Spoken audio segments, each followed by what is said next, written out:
Hello, everybody. Welcome to Awesomecast number 31. I am your host, Brandon the Awesome, and here is my co-host, John Gets Jolly, also known as John Gets Gaming. Please say hi to the audience, John.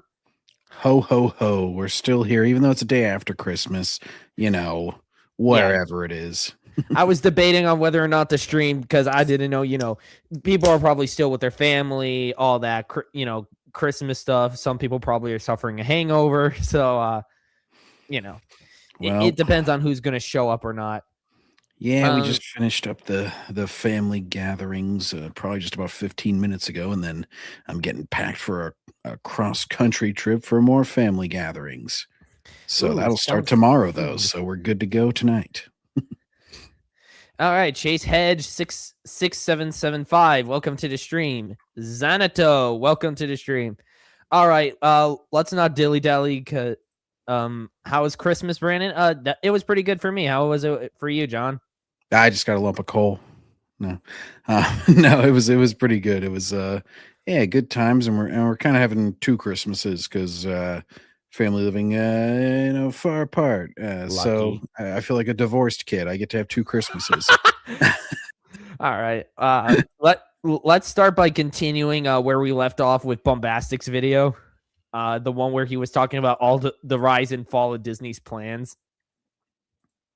Yes, we stopped that. Clearly, they thought out Star Wars so well. So they had all these plans that were gonna go so well until these toxic fans ruined them. It totally didn't have to do with them tarnishing the Star Wars brand. Absolutely not. Oh, I'm just laughing at the concept that they actually had plans because of, hey guys, we spent $4 billion, so let's plan out this trilogy. Plans? Yeah. Kathleen Kennedy was like Heath Ledger's Joker in the meeting. She's like, do I really look like a girl with a plan? And the thing is, they were actually given a plan and they threw it out. She's like, I'll hire you, and then I'll hire you, and you can do whatever you want. Oh, no, people didn't like that. All right, I'll hire you again, and you can do whatever you want this time. It's like, all right. Hiding Leia under his coat as if no one's going to notice. Are you serious? I don't think we got the series we all wanted, and I think a lot of you... No one got the series they wanted. Frankly, no one wanted this series. No, we needed the rematch of the century, bro, because he didn't say it was on Mustafar when last they met, so it's totally ambiguous. Even though Obi-Wan should have totally killed Vader if they ever fought again, there's no excuse. Oh, gosh. That has to be one of the most nonsensical things to ever happen in Disney Star Wars. Him saying, my friend is truly dead. And then he just walks off, even though, Vader is going to go on to kill so many other Jedi. Yeah, and it wasn't like he put him in a situation where he was going to die. Like on Mustafar, you could understand Obi-Wan thinking he was just going to die. He was watching the guy burn alive. So it's like Obi-Wan couldn't bring himself to actually kill Anakin. Yeah, and it's like, okay, walking away from that, reasonable to assume he's dead. Walking away from this, there was nothing like that. He was just sitting there. So it's like, well, he's obviously not going to die. Yeah, and they ripped off the scene from Rebels too, the Ahsoka fight where she slashes Vader's helmet open. Oh, he's like a Spider-Man at this point, where half of his mask always gets torn off. This show was pretty mid, and it was not mid. This was the show. That was the show that broke me. That was the show that snapped me out of Disney. Like, people misuse mid. It's just like a general way to avoid like, oh, see, I didn't love it. It's like, no, you need to call that garbage. Like, I'm not afraid of saying Superman 2025 was garbage. Yeah, like when you're calling something mid, it means it's like a 3 out of 5, a 5 out of 10, whatever your rating scale is. It's like it was like, not that's still average. Kind of in the not great category. Yeah, I think of those scores as like, okay, that's average. You're right in the middle of the road. That's literally mid because it's like middle. And it's like that. It wasn't that. You can't give it that much credit. Andor, oh God. We can only imagine what he's going to say about this show. Or. And I am immediately hit with an ad. We're going great so far. At least it's an ad for something good. I've heard these full cast readings are pretty awesome. For Harry Potter. I'm not a Harry Potter guy, so I wouldn't know. I keep away from that stuff. AA, yes. Our new moderator, by the way, ladies and gentlemen. I was trying to get to this by Christmas, but it didn't happen. I heard that stunk. This show, what drove me to the edge and made me realize that Disney Star Wars is current actual Star Wars garbage content. Thank God the Kenobi show made my eyes open to the truth. It broke a lot Andor of people, is even terrible. even normies. I got a lot of that. Like my cousin, who's total normie, like is doing all science shit. He's not paying attention to the online space. He was just like, oh, they got Ewan McGregor back. I got excited, but yeah, I just really didn't like it. I felt like that was a lot of like the normies falling off was Kenobi. CJ, hey, what's up? Welcome to the stream. And Wolfscar, welcome to the stream, man. Love your comments on Star Wars. Most exciting and ambitious new series we have coming to Disney Plus. Imagine using the word exciting to. She looks so excited as she's saying it too. She's like, it is the most exciting and ambitious project. Like I hate these kind of things because there's no showsmanship. It's all about presentation. Yeah, I hate it in gaming too. Because ever since COVID, they started doing to the pre-recorded shows like this. And I loved E3 back in the day whenever it was like live stages and they would have like screw ups. They'd demo a game and it would mess up the controls or whatever. I'm like, that was at least real. Like, yeah. And whenever you presented something, you got the crowd reaction where even when Nintendo did that awful demonstration for Wii Music all the way back then, it was like, at least I'd hesitate to call it trying, but they were all just like flopping around on stage. Nobody knew what was going on. At least they tried. No, and you had like classic, you get Reggie like, my body is ready. It's like those awkward moments that just live on. It's like, it makes it so much more memorable than just like, here is our new thing. Enjoy. It's just like Suicide Squad did the bare minimum of hiring an actress to pretend to play Amanda Waller on stage before they revealed the trailer. And it was like only for a few seconds. That was like the most amount of effort I've ever seen in that game. 2022 is Andor. Before Andor released, I think almost everyone was skeptical about this series. The idea that they will make almost everyone, try everyone that wasn't a paid Disney shill. God, look at all this brown. There's no like color variation. It's a spin-off series about that guy. So diluted. It reminds me of like 7th gen gaming where they made everything brown to be gritty and realistic. And everything was getting gritty, realistic reboots. Guy from Rogue One. It seemed at the time like it was really left field and was really leaning away from the fan service. You could argue other series like The Mandalorian. You mean the nostalgia bait? Those are not the only two paths. I hate this binary shit. It's the same thing whenever you say like, oh, I don't like how they handled Luke in Last Jedi. They're like, oh, so you just wanted him to come out and kill everybody, blah, blah, blah, blah, blah. It's like, this is not a binary choice. It's not like, oh, we have to go all the way in this direction with the story or all the way in the other. It's like, we don't need all nostalgia bait or just gritty, nothing like Star Wars shows. Exactly. It's like Star Wars should be able to experiment, to do stories of all sorts of different genres for all different kinds of age groups. The EU did it perfectly fine. Mm-hmm. You had stories for young kids. And I mean, like, even the stuff by Jude Watson, which you can flip through in like an afternoon, that stuff can be enjoyed by adults as well as, young people. It's like Star Wars doesn't have to be capped to a specific genre or anything. No, and you can still keep the soul even if you're changing things. This one just seemed like it was so easy to just it would be so easy to make Andor just not even a Star Wars series that it's like, well, then you got a problem. Well, I keep thinking I heard somewhere that Tony Gilroy, when he was making the first season, removed like as much of Star Wars elements in it as possible. Because I think he didn't want to work on a Star Wars product. And then he wants to suddenly reference all sorts of different crap. Yes, the Emperor. Why doesn't the Emperor tell me himself? I hope that the young actress who played Leia, Vivian Lyra Blair, is doing okay after how awful that Kenobi show was. She did her best, even though she had nothing to work with. I think she's doing fine. I didn't see too many people crapping on her. Like, the only joke I really saw was a 4-year-old who runs like a toddler. Yeah, joke that was going on, but that was about it. I really didn't see anybody going after her, which made it all the crazier whenever like shills were like, "Oh, guys, just please don't go after the actress like you ruined Jake Lloyd's life," like trying to rewrite history like that. Even though it's been proven that we didn't ruin Jake Lloyd's life. Well, I love that one because it's like most of the people who are criticizing current Star Wars were like not old enough to even be like I was literally like Jake Lloyd's age. So Hey, Captain Phoebius, welcome to the stream. Jorge Lucas, welcome to the stream. It's kind of cool, actually. What's kind of cool, Justin Aravello? Revenge of the Sith, he was clearly talking about. I hope so, because if he says Disney Star Wars, yeah, fake fan. I mean, to be fair, he's already outed himself as one. So, yeah, Tony said that he wasn't a fan of Star Wars. So, of course, logically, you should have him make a Star Wars product. Right. Ugh.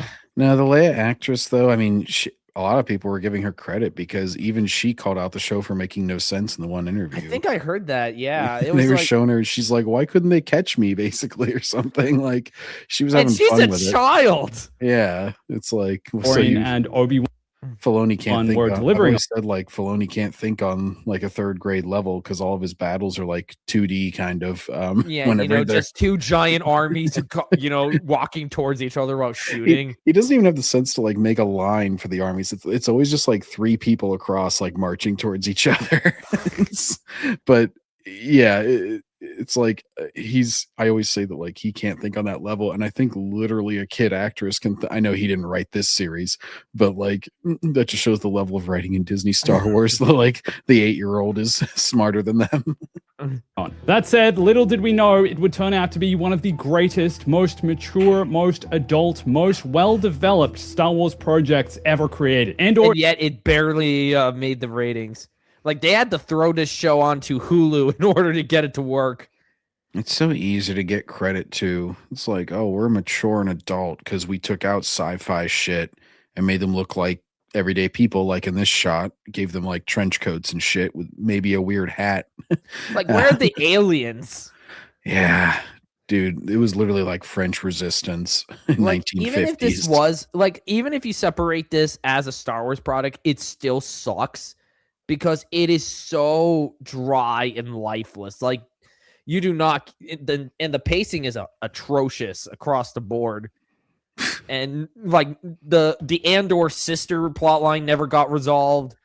Yeah, it's like, oh, well, he always said he had an empty space. It's like, well, that doesn't really explain dropping an entire plot line.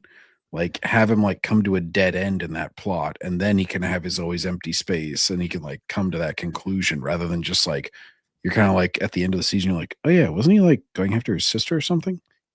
Yeah. Oh, so adult, so mature. I must drink wine while observing how lightsabers are childish. Is arguably the biggest surprise Star Wars has ever delivered, with series creator Tony Gilroy being given heaps of creative control to develop the kind of dark, gritty spy thriller in the Star Wars galaxy we never knew we needed. Revered by... Dude, just play Dark Forces. It's 100 times better. Mm-hmm. Warhammer 4K is serious, and yet has more color and over-the-top lunacy than Andor. Like, you can be serious, yet also goofy. I mean, Dead Rising takes itself fairly seriously, yet it still can have over-the-top action, and, the gameplay is outright insane at times. Yeah, people mistake, like, brooding and long shots of people saying nothing as, like, ooh, what a mature show. It's like, a lot of shows that are actually mature can do it without being like, as Peter Griffin would say, it insists upon itself. It's just like it's constantly saying, look at me, look at how serious I am. We are never going to smile in this show. The sister subplot being forgotten is just the epitome of bad writing. Casual Chris, welcome to the stream. Fans and critics, the series has gone down as one of the greatest Star Wars projects ever created, with the climax in Season 2 giving us some unforgettable, heartbreaking moments in the... Yet I see no one talking about it. Like, what were the heartbreaking moments? What were the heartbreaking moments? I guess that chick having to unplug Luthen, even though she was like a background character for 99% of the show. Most well developed. I saw a scene where Andor just walks into a hangar and steals the TIE Avenger prototype. No security, apparently. Just handed them their new Dude, prototype. the pacing of this show is criminal. It's like they skip that whole plot line and have him steal the TIE Avenger right away at the beginning of season 2, and then they have him sit in a jungle for 3 episodes. It's like, why didn't you make him be that's just occupied bad. stealing it and infiltrating? Like, that's just bad writing when you're handling way too many characters and plot lines that you just end up having a character getting sidelined for no other reason. Well, yeah, and the other 'Cause I ones were remember- basically it was also like tied into the grape plot line, because those people just sit around on the wheat planet and like have to deal with imperial. Ooh, they're coming to inspect us. Watch out! Oh no, here they come! It's like for 3 fucking episodes, which is a quarter of the season, by 'cause the it way, was an like- eighth of the show. It reminded me of what happened in a miniseries that got released earlier this year that my sister suffered through, the Sonic DC crossover, where I kid What? you not. Yeah, Sonic's been crossing over with every franchise under the sun because it's just become a shameless sellout. He's like, Batman, you really need to try a chili dog, and I think you would like my friend Shadow. It's He's edgy so- like you. Oh my god, they actually do have Shadow and Batman talk. What do you think? I hate dead parents. Me too. But it was like, at one point, Ian Flynn, who was writing the book, sidelines the entire Justice League just so he can, do stuff with the Sonic characters. The Justice League just vanishes for one whole issue. And it was like a mini series. So it's like, you don't have that much room to sideline characters. Rogue the Bat and Wonder Woman meeting up. Oh no, it was Amy. Okay. Because of course they have to. I don't know Sonic that well. I played the do. Shadow PS2 game and the Oh Shadow god. Generations, and I forget a couple of other ones. Yeah, that's more my field. Back in the 80s, shows like Miami Vice and Magnum PI were considered adult. Unlike Andor, those two shows had better pacing, characters with personality, and guaranteed action. Like, shoot, I watched Psych, and that show can be pretty adult at times. Like, it actually had, like, one of their episodes seriously gave me nightmares for a whole night. Damn. You should not go into a show being like, we're going to be adult and serious compared to the rest of the franchise. You should just tell your story. And if it happens to be a more mature story or certain episodes end up that way, then it's natural and you don't feel like you're forcing it. Or it's almost like the original X-Men movie where it was like they don't have yellow spandex and all. Like they're almost ashamed of the source material. Are you expecting yellow spandex or whatever he says in the X chat? Yeah. Yeah, it took him forever to get yellow spandex. Andor is a lot less fantastical than a lot of the other Star Wars projects announced around this time, and feels incredibly grounded in realism. It's a look at what Star Wars is like. Jeez, a realistic Star Wars show. That's what everybody needed. In a franchise that has, an energy field that allows people to, push objects without touching them or leaping incredible distances. It's like your first objective should not be to be realistic. It should be to line up with the rest of real Star Wars.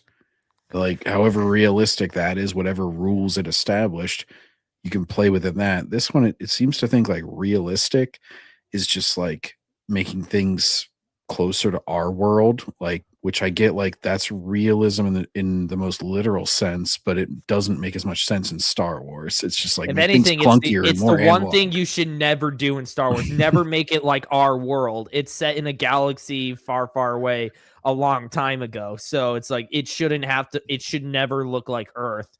It's just like, it gets credit for making things adult and realistic for just like basically like I said, with like the French Revolution costumes Or it's just having like, an oh, F-bomb. yeah, and it looks like a real riot, guys. Look, their riot gear is just like ours. It's like, that's just lazy. That's not even like. And the thing is, they've shown, like, the EU, like some of the games have had character like Imperial riot guards, and they look way more like they fit in our universe. I mean, the Star Wars universe. Mhm. Well, and For the even regular just like, I don't know, putting together a weapon or something. It's like that should line up with the rest of Star Wars if it's the same model. Like having it come out in like a Earth like sniper case and assembling it and spending a whole scene like dedicating to like a dude walking with the package or whatever. It's like okay, that sure, that reminds me of some conflict that, you know, is happening in the world, but why does that make it good? When you have to tell people you're an adult, you're not an adult. The Jungle Book 2016 had the same problem of trying to be adult. Doug Walker, the nostalgia critic, pointed that out.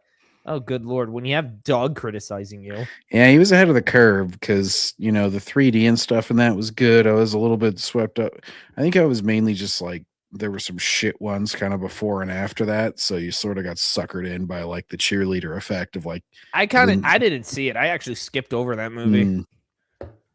Yeah, that Doctor Strange and, you know, of course, Avatar, like they're the ones I point to where I'm like, oh, that was like 3D kind of done well. It was during that whole phase. But you know, the actual story in it, stepping back, was like, oh, why? And why do they have Christopher Walken sing? People in the galaxy, delving into the formation of the rebellion and paints the Empire in a way that makes them seem scarier than they do in any other Star Wars project. Andor was also Please, Dark Forces, they literally eviscerate a planet and you go down there and you see charred corpses. You can tell that the Empire means business. The Empire, they're scary from scene one. They come in A New Hope, I mean. They come in and kill a bunch of people. They killed like the entire crew. Yeah, and Vader walks right in. They've like took care of business. Like he's avoiding them. He's basically running from them the whole time. Like once they get to the Death Star, they have a little bit of like exciting chases with them, but for the most part, they're pretty intimidating.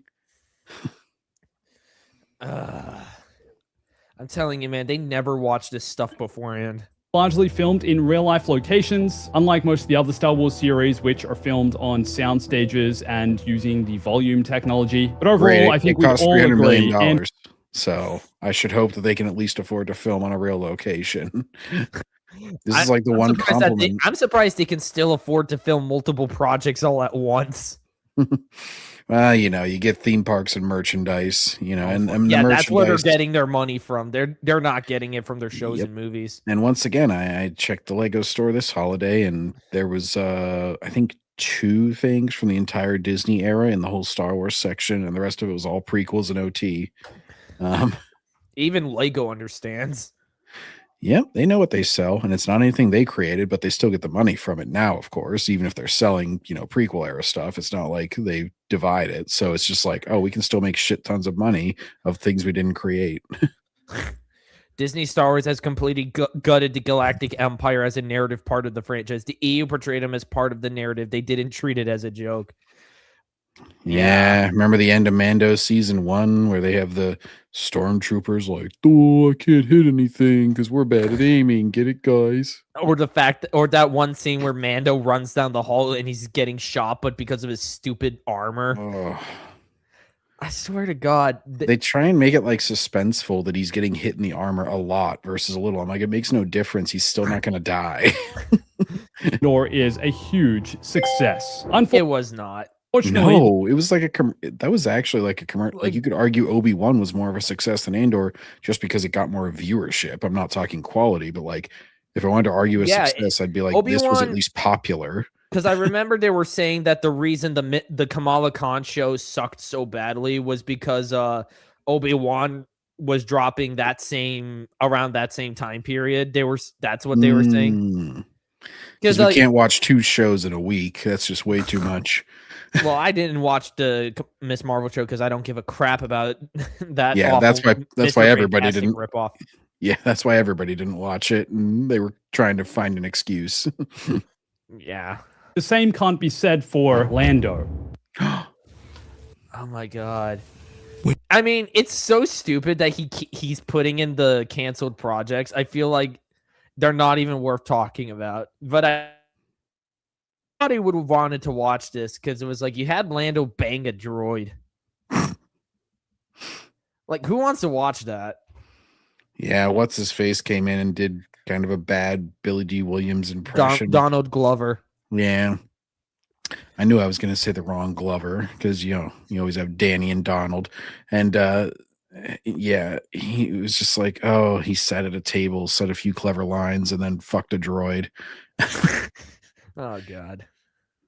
Lando Calrissian is the galaxy's smoothest, most notorious scoundrel. And he was definitely way too much of a man for you guys to take. Yeah, they couldn't even have him like trim his facial hair. They, Donald Glover just wanted to keep his little scruffy look going. He's like, oh, whatever. He's younger. It makes sense.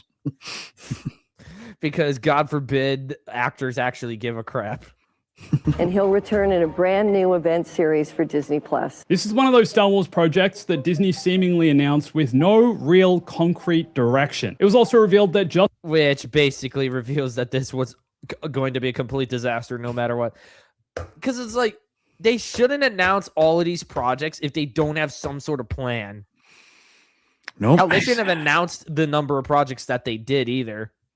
They keep announcing freaking games that are never going to come out. Remember the Star Wars Eclipse and then the Star Wars Old Republic remake? Yeah, the Star Wars Eclipse, the trailer came out 4 years ago. I remember because I watched the Game Awards that year just to watch a stupid Sonic trailer.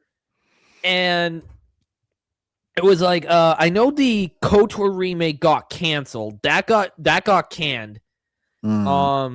So I don't know why people are talking about it now. Oh, wait, it's because of Fart of the Old Republic. People are now thinking that's going to reignite the god-awful KOTOR remake, which was that one was peculiar because it was like they had Sam Maggs on as a writer, and I'm like, what is there to write? The story's already been written, you morons.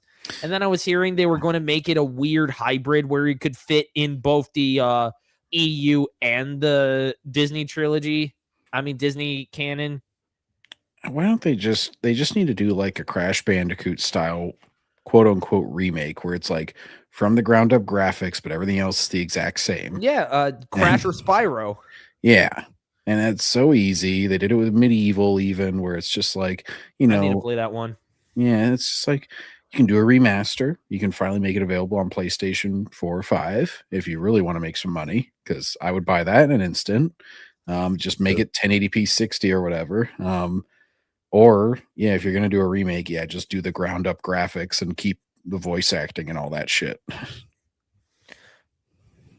Solo 2018 was awful. Oh, God, I remember I was arguing with an idiot on Twitter, and he said that the reason Solo bombed was because Infinity War came out.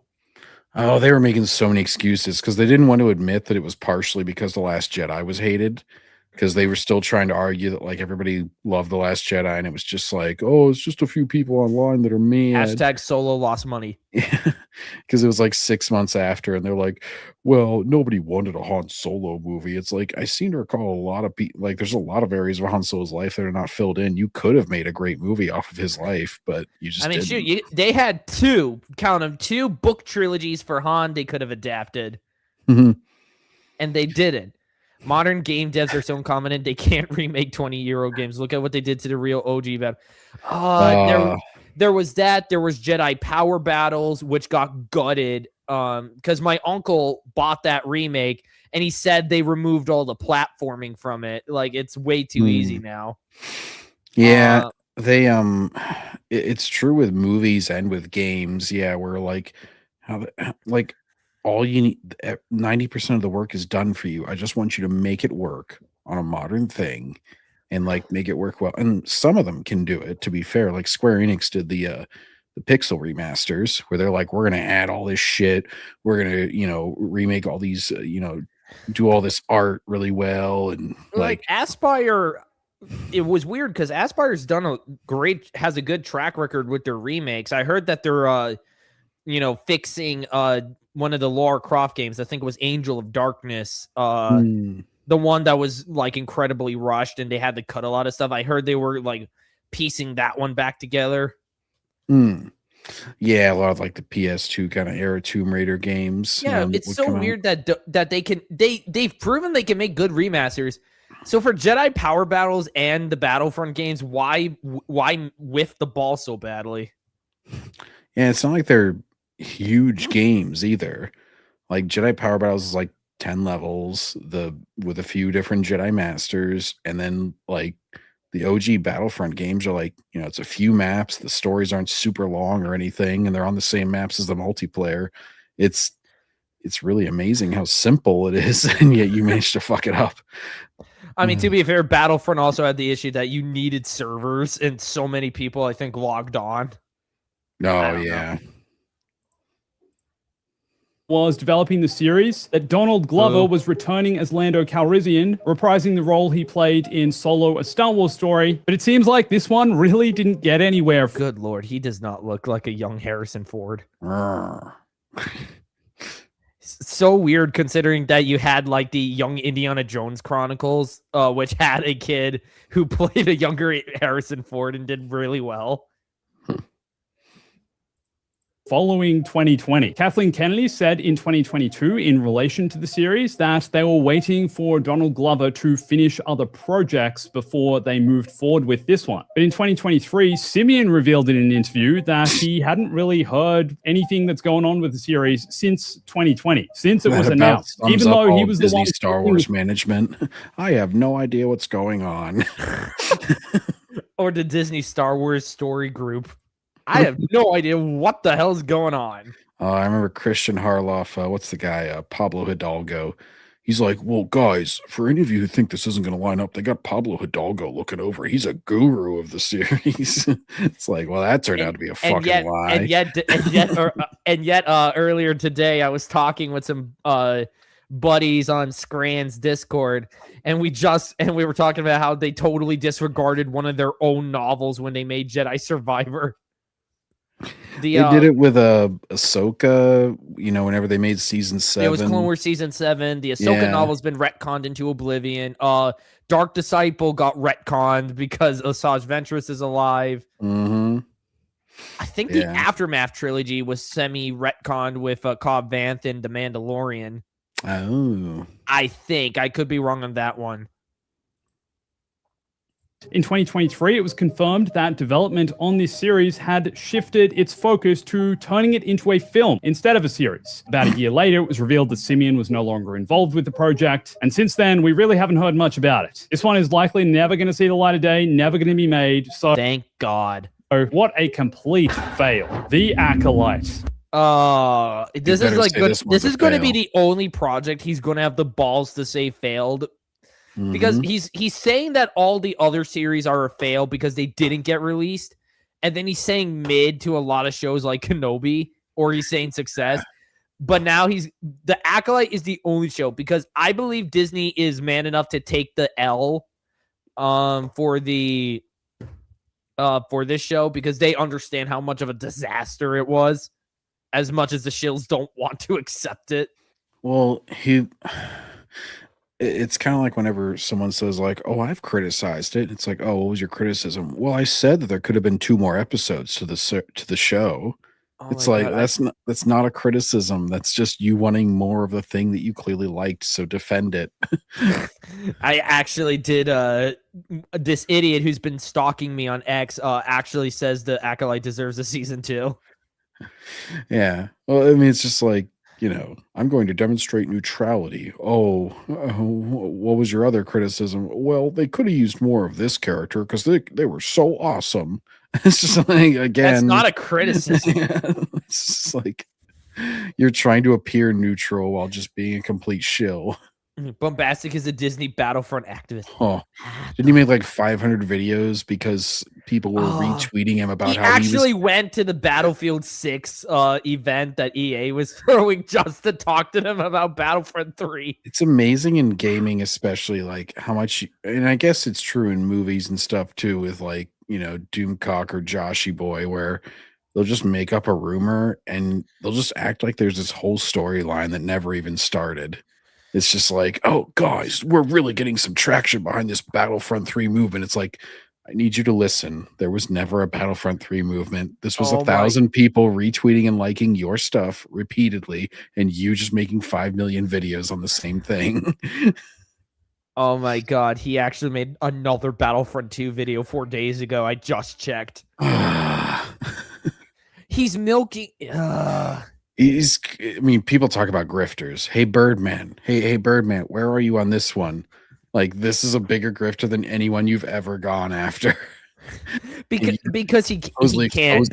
Because I'm willing to bet Bombastic, he's on the side of the Disney shills.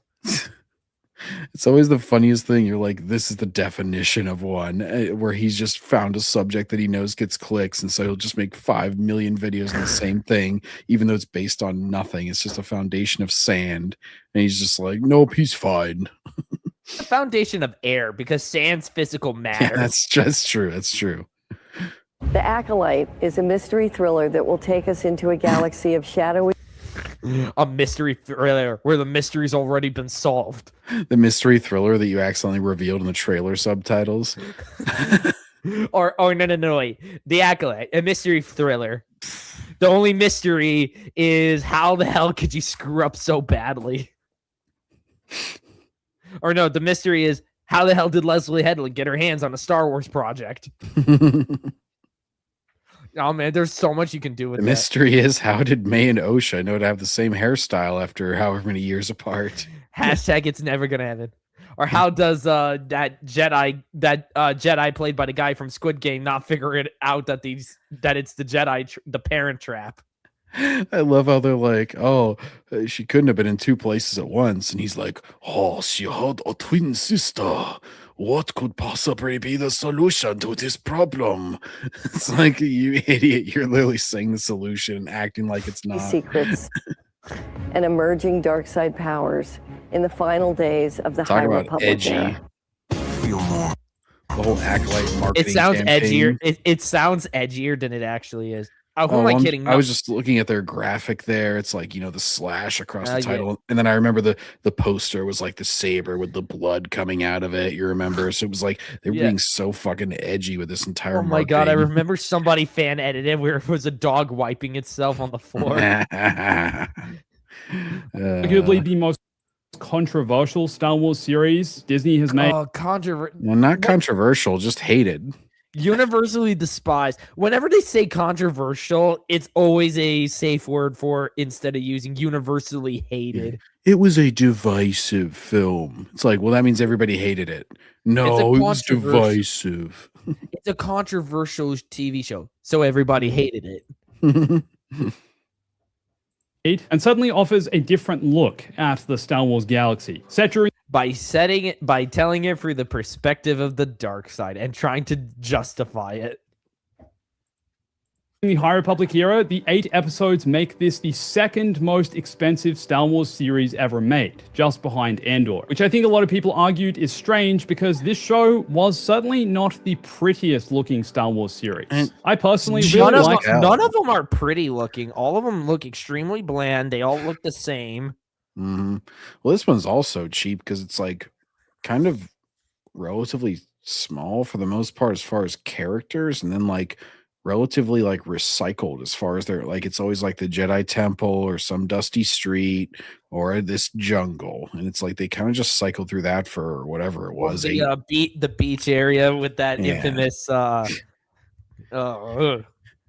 his well-toned back. The fucking descriptive audio. I can't believe that's a feature. I thought that was a joke. His throbbing saber. some of the lightsaber duels in this. I liked the idea of Chimere, the stranger, and even though you could argue it gets Of course you. What did you like about him? What do you like about Smilo Ren? Yeah, he's like the apprentice that turned evil. Big whoop. It's not like we haven't seen that before and done a million times better with Anakin Skywalker. Oh, wait. And like, what's his motivation? They literally have a scene where they ask him and they're just like, what do you want? He's like, I want a student, an acolyte. It's like, you already had that. Why were you killing people? Well, shut up. Let's fight. It's just like Anakin had a way better motivation. Yeah, it's like he's never even revealed. Like, he's the most uninteresting character. It's just like, okay, oh yeah, like EFAP was pointing this out whenever they were going over the series with Ryan Kinnell, because it was like he argues with Saul. He's like, I just want to be able to practice, the Force my way. And it's like, you could have just gone off and done that. Why'd you start killing Jedi? I'm glad I never watched a single episode. I have not seen a single episode either, and I don't plan to. So I would not encourage ever watching this, but I would encourage watching the EFAP minis on it because they have Ryan Kinnell. I'm not sure because I think it was one. I think it's one of the.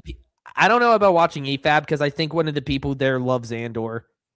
Oh yeah, they do like Andor. I mean, I agree to Yeah, so disagree with them on that, that and I just kind of so that means they're never getting a watch from me. it's always funny whenever because Ryan's on for like that whole the Acolyte watch alongs, and anytime that he always has to explain like the EU stuff to them because they haven't read it, any Oh, of it, good Lord.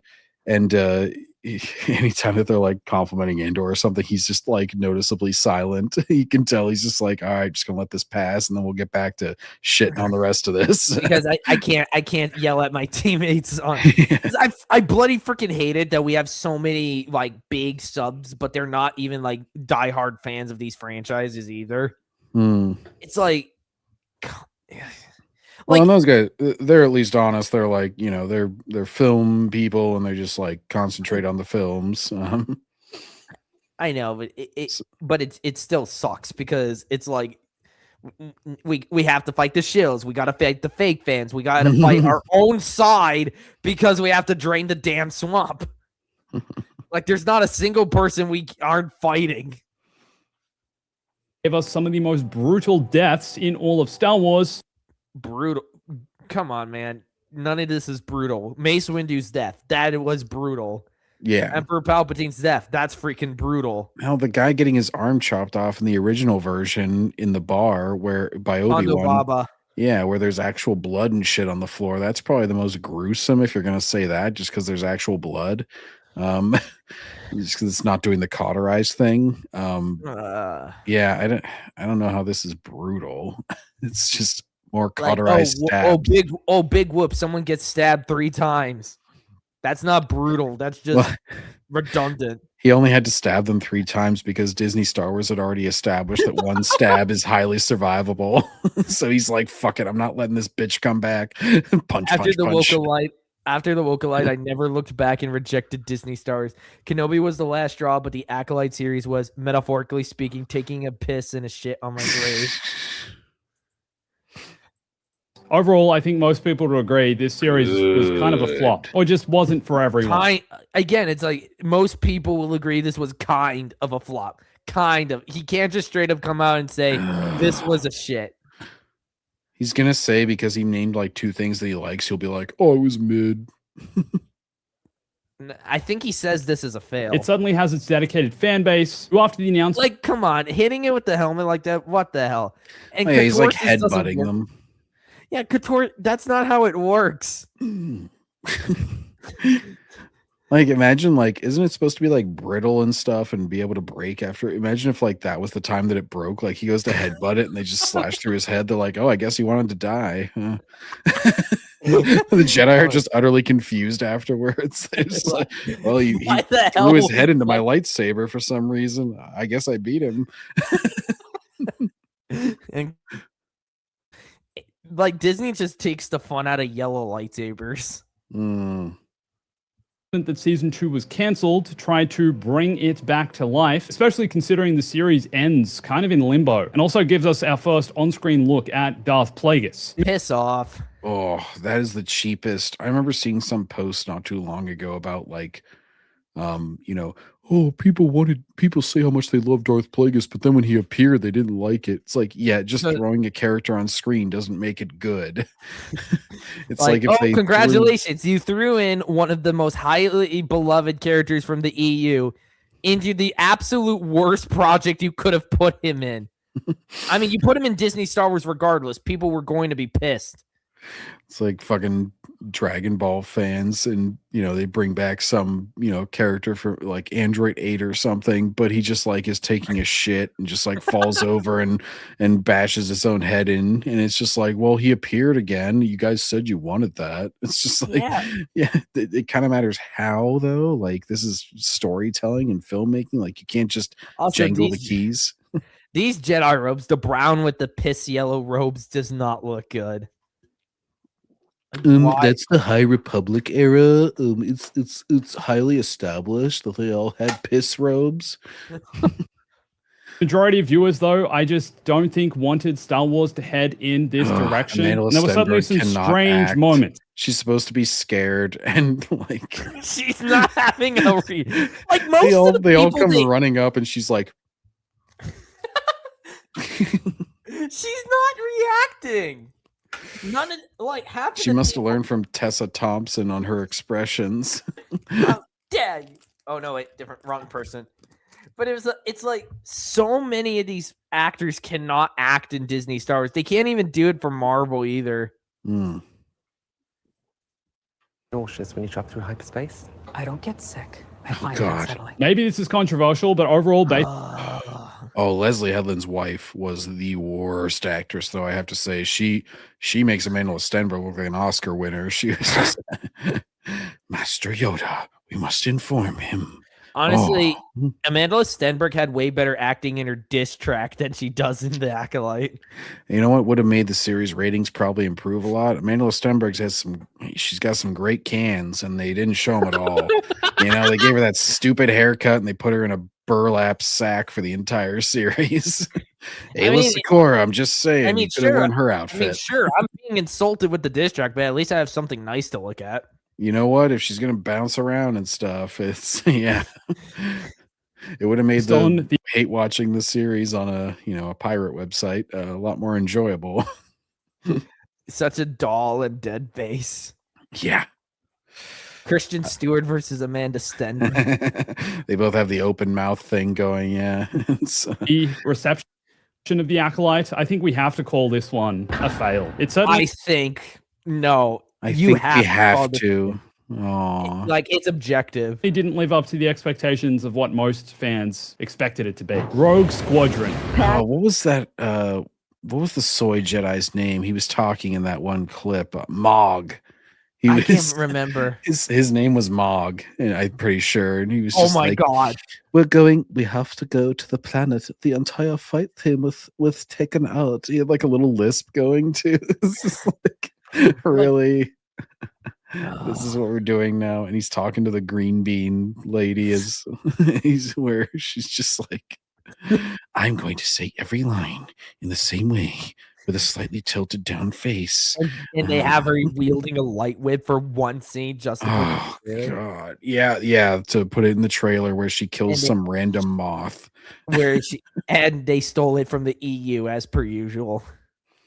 And Mog is like, hey, moth is similar to Mog. How dare you destroy my people?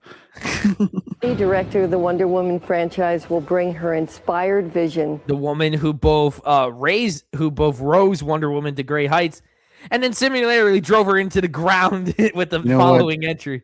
I'm so happy we're allowed to insult Gal Gadot now, because 2017 I just had to stay silent so I wouldn't be thrown out of every group I was in for being a sexist, because Wonder Woman was this great triumph and Gal Gadot was this amazingly brave actress, and I'm just like, the acting really sucked. How does anybody think this is good? And finally, like a few years later, when the whole like Israel Palestine thing started, everybody's like, well, you know what? Gal Gadot is actually a sucky actress. I'm just like, well, you guys are saying it for the wrong reasons now, but I agree with you. I mean, she looks nice. Yeah. Hey, even that, Wonder Woman got to have some cans too. Just saying. The Knights of Melvin is live popped it. Yeah, hey, dude, I don't think you should be advertising someone else being live while I'm live. I know. Somebody always does that in my chat. They're always like, Ryan Kinnell's live. This person's live. And I'm like, thanks for saying that in my chat. Yeah, leave a thumbs up on the stream. But come on, man. I'm trying to stream here. To Rogue Squadron. I even had someone be like, hey, check out my video on blah, blah, blah in the middle of the chat. Like, I have not seen any of the Wonder Woman movies, but I know like 1984 sucked really badly. Yeah, I mean, 1984 is more apparently bad. The 2017 one is really bad whenever you like actually look at the writing of it, and like rather than girl power surface level stuff. It's like I see why people fell for it, and it made like a good amount of money, but yeah, once you kind of like get over the initial like, oh, Wonder Woman on screen like kind of hype, it's just like, oh wait, no, this is like terrible, and she's a terrible actress. The Wonder Woman show from the 70s shall forever remain superior. Man, Linda, get someone in that outfit again. Well, I shouldn't say someone, because modern Hollywood will put Lizzo in it. Let's put James like Grace. Yeah, yeah. What's her face? Grace Carolyn Curry, who played Mary Marvel in the Shazam movies.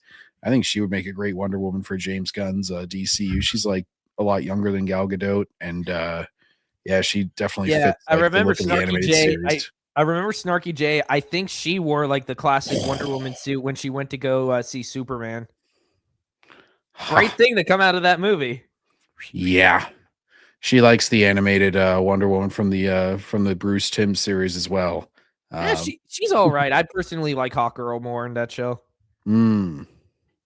Although I find it supremely hilarious that Batman of all people has enough riz to score with Wonder Woman. It's the brooding bad boy thing, I'm a rich kid with issues. Lots of issues. Surely this is one of the most embarrassing. This show was like at the very least got some thing, but it was like not a peep. Yeesh. Things Lucasfilm has done in the Disney era, announcing the next Star Wars film set to release in 2023, and then never acknowledging its existence again, even going as far as to chances are it may just be quietly canceled. I like how they're like, oh, Patty Jenkins, we're gonna have her do the big Starfighter movie. It's like, I'm sorry, did she direct like a Top Gun movie that I'm not aware of? Like, why do we care that she's directing like a space fighter movie? Now that you think of it, it is extremely weird. Like maybe seeing her do a Mara Jade movie. Yeah, like something more similar to Wonder Woman, where people will be like, oh, she knows what she's doing. But like Wonder Woman, which was, I know she directed, I think, what was it, Monster, I think, with Charlize Theron, which was like an Oscar bait kind of drama. Because she only directed like a couple movies that were like of any notoriety, and everybody was instantly just like, oh, just let her do whatever she wants. And then she made Wonder Woman 84, and they were like, okay, maybe not anything she wants. Let's pull the reins back a little bit here. We were a little bit quick on the draw there. I'm willing to bet Disney quietly cancels some of these plans, but they don't tell anyone just so they can keep word buzzing. So they can get that Disney shill word out there. Well, they did the same shit with Colin Trevorrow. He had made what was it? I think he might have made District 9 or something. Yeah, maybe it was like something else, but no, it wasn't District 9, I don't think. But he made like some smaller movie that was like fairly successful, and they're instantly just like, yep, give him the reins to a Star Wars episode. And then like as soon as he made a bad movie, they were just like, okay, never mind. It's like, maybe stop like jumping the gun. Let an actor or let a director have a couple movies that are good. Wait for them to make a name for themselves. Yeah, like the guy who did Top Gun Maverick, like he would have been exciting to announce for this. I know he made F1 this year. I mean, to be fair, he'd be making a Disney Star Wars product, so yeah, I know, but it would like at least make sense to like try and build hype from their perspective. Like, oh, we can get the guy who's like directed some amazing flight sequences to like do a flight movie, X-wing movie. Yeah. Star Wars' YouTube channel and other social platforms. What could possibly go wrong? Star Wars. Where did they get that clip? Kathleen Kennedy is a real life Bubsy the Bobcat. Rogue Squadron was set to be Star Wars return. Kathleen Kennedy, after every Star Wars project releases, is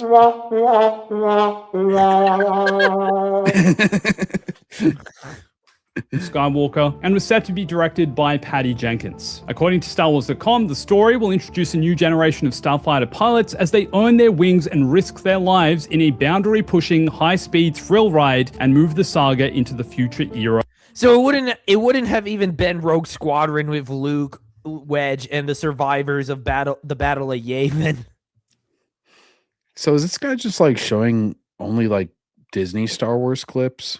Yeah. Like, keep showing space battles, but they're all from like Rogue Disney. One and shit. Yeah. Of the galaxy. Apparently, the project was initially delayed due to Patty Jenkins' other commitments to her other projects. But in 2023, this one was quietly shelved and no longer in production. On a positive note, Star Wars Starfighter, which is currently being filmed, seems like it'll have similar themes to what Rogue Squadron was going to be. Oh, good lord! I don't even think What, a starfighter's going to be in this movie.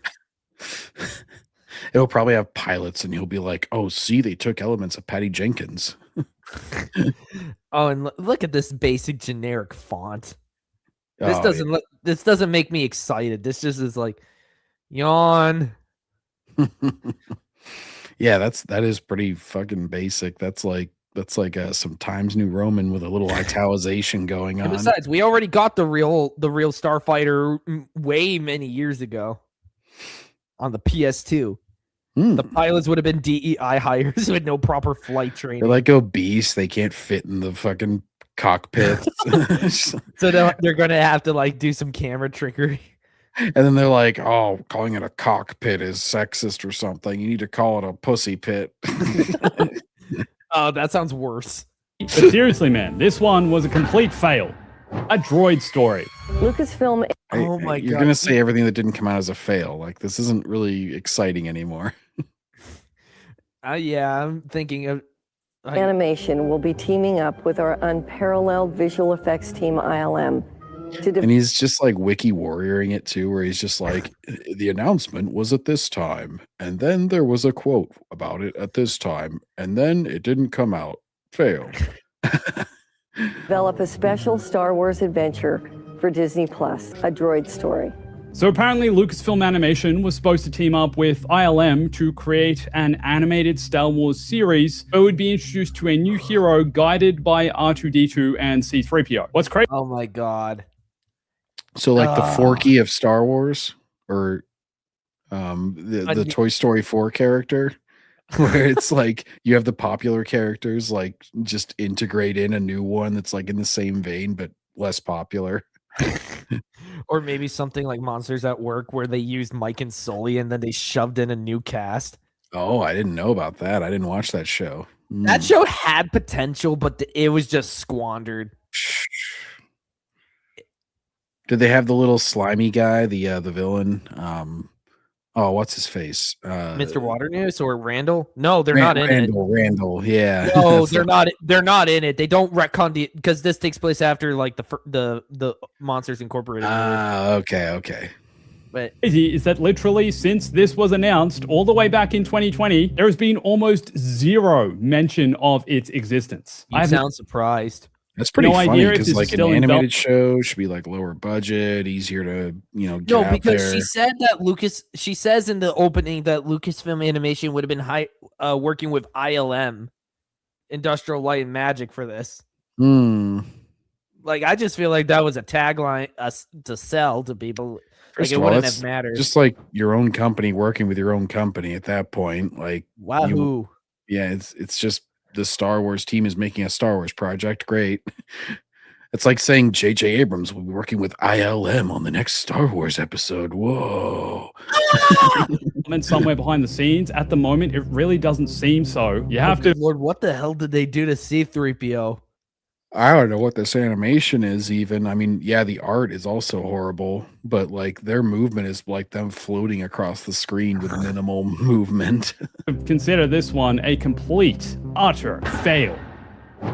Build a website you love. Oh Reminds my me of God. We're getting into oh. the sad sacks. What's that series? Oh my gosh.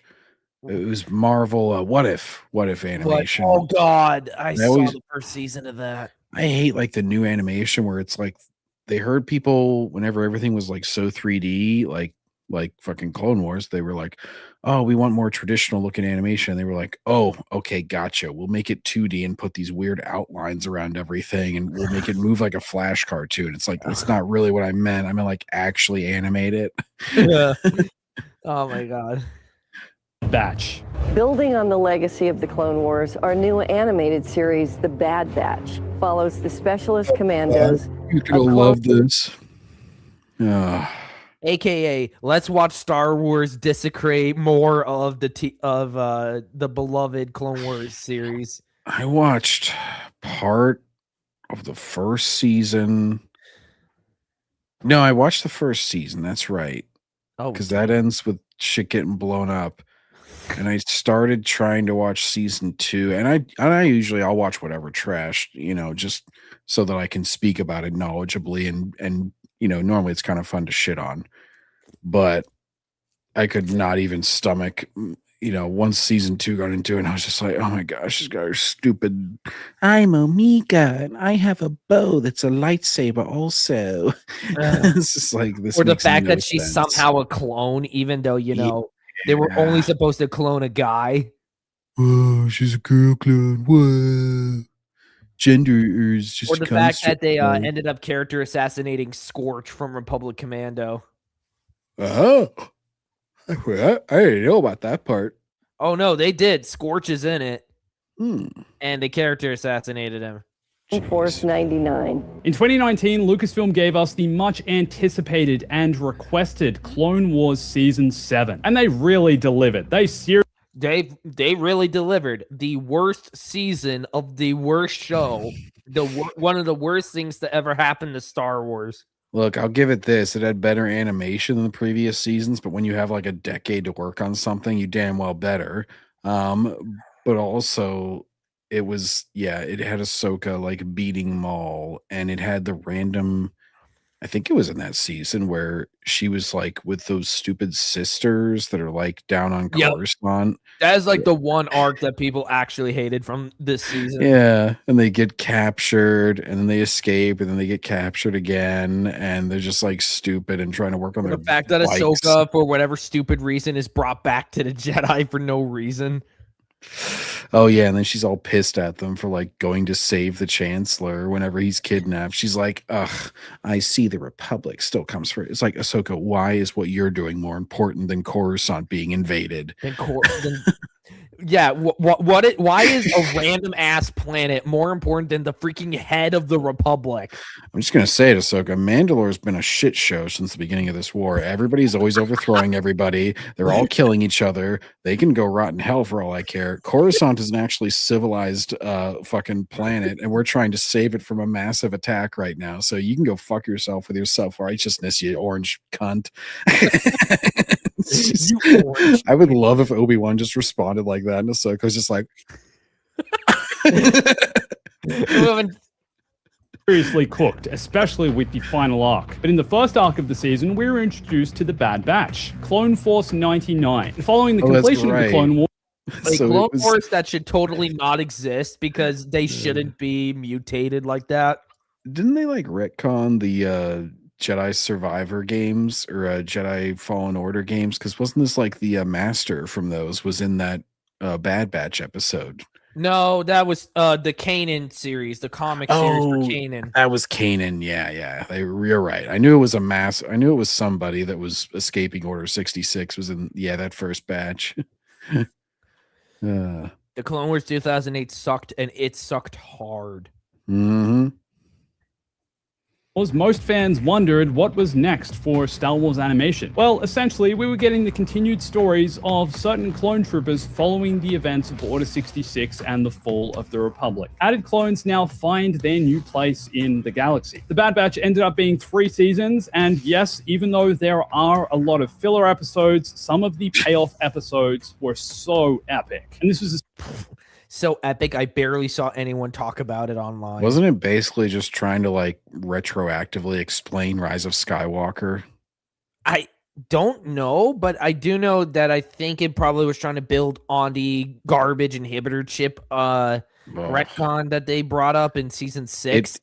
It was doing that because the one guy is like, they try to explain it. They're like, oh, they're abnormal clones. There's the Bad Batch. That's why the inhibitor chips didn't work on them.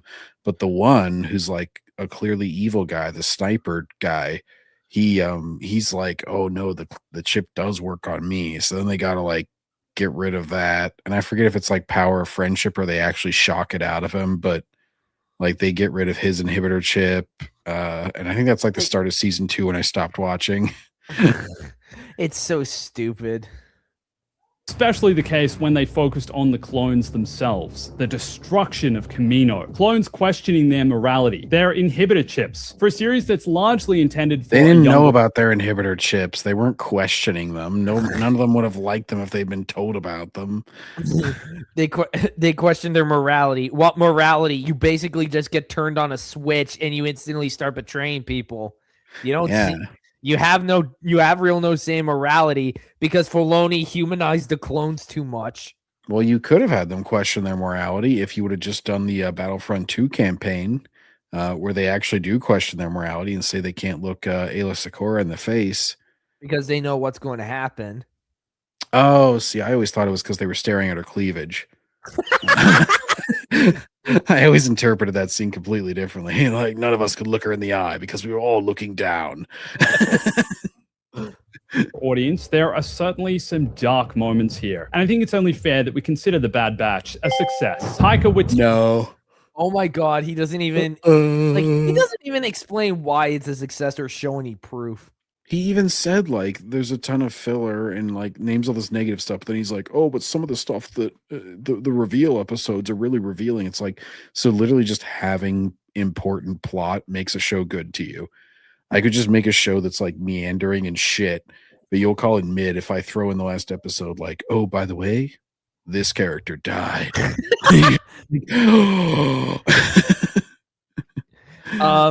It's like, oh, so all of Teenage Mutant Ninja Turtles 2003 is good because it progresses a plot. Yeah. Even though it's like it starts to get progressively worse as it goes on. I feel like that's almost every Ninja Turtles show because, like, the original series had, like, those Red Sky episodes and, like the really late stuff. 2012, I think, was the only show that really handled itself pretty well to the end. It had its issues. There was like one plot point that really drove me nuts, but it was like for the most part it was solid.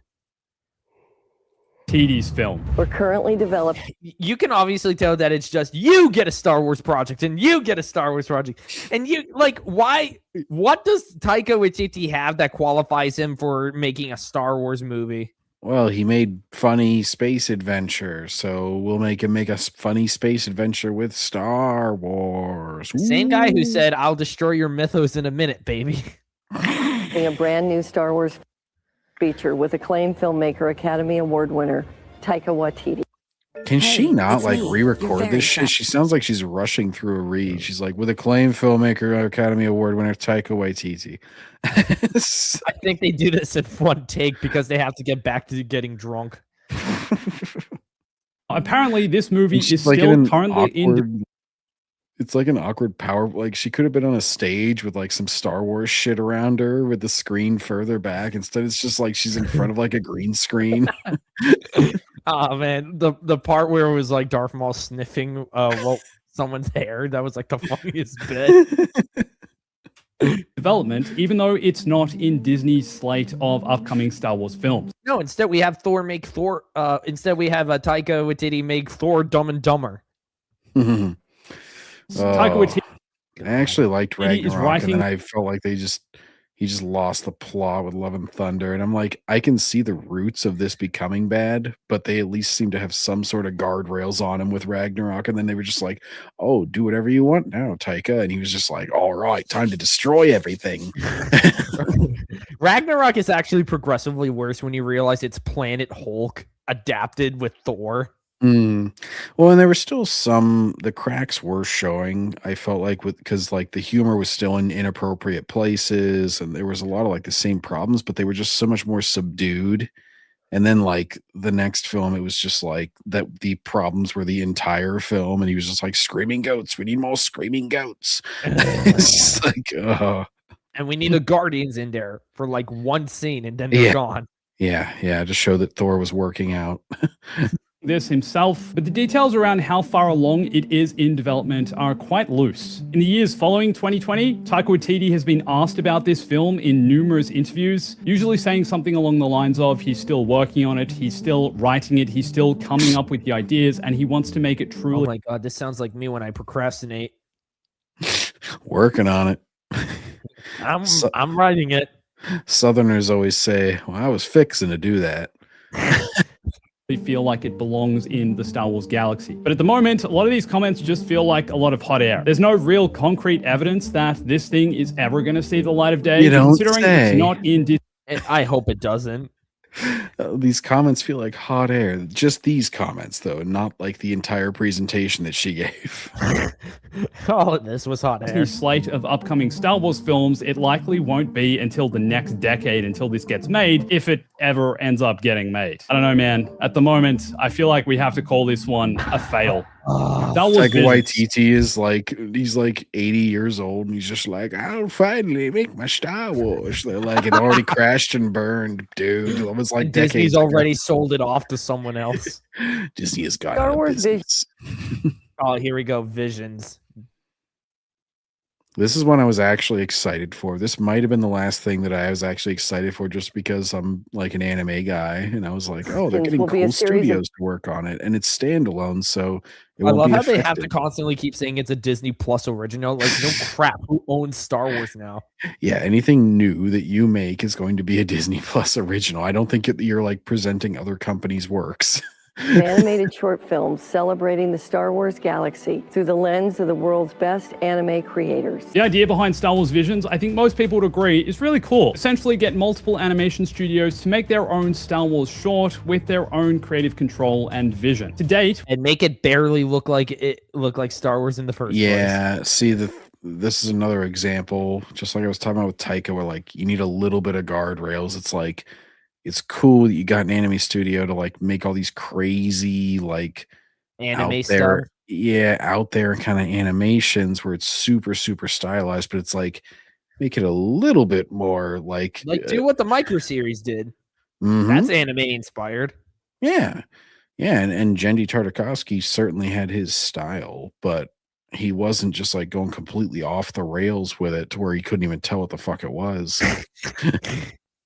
we've had 3 seasons of Star Wars Visions, the first airing in Oh, the 2021. and as chibi you can episode. Ugh. Wait, what?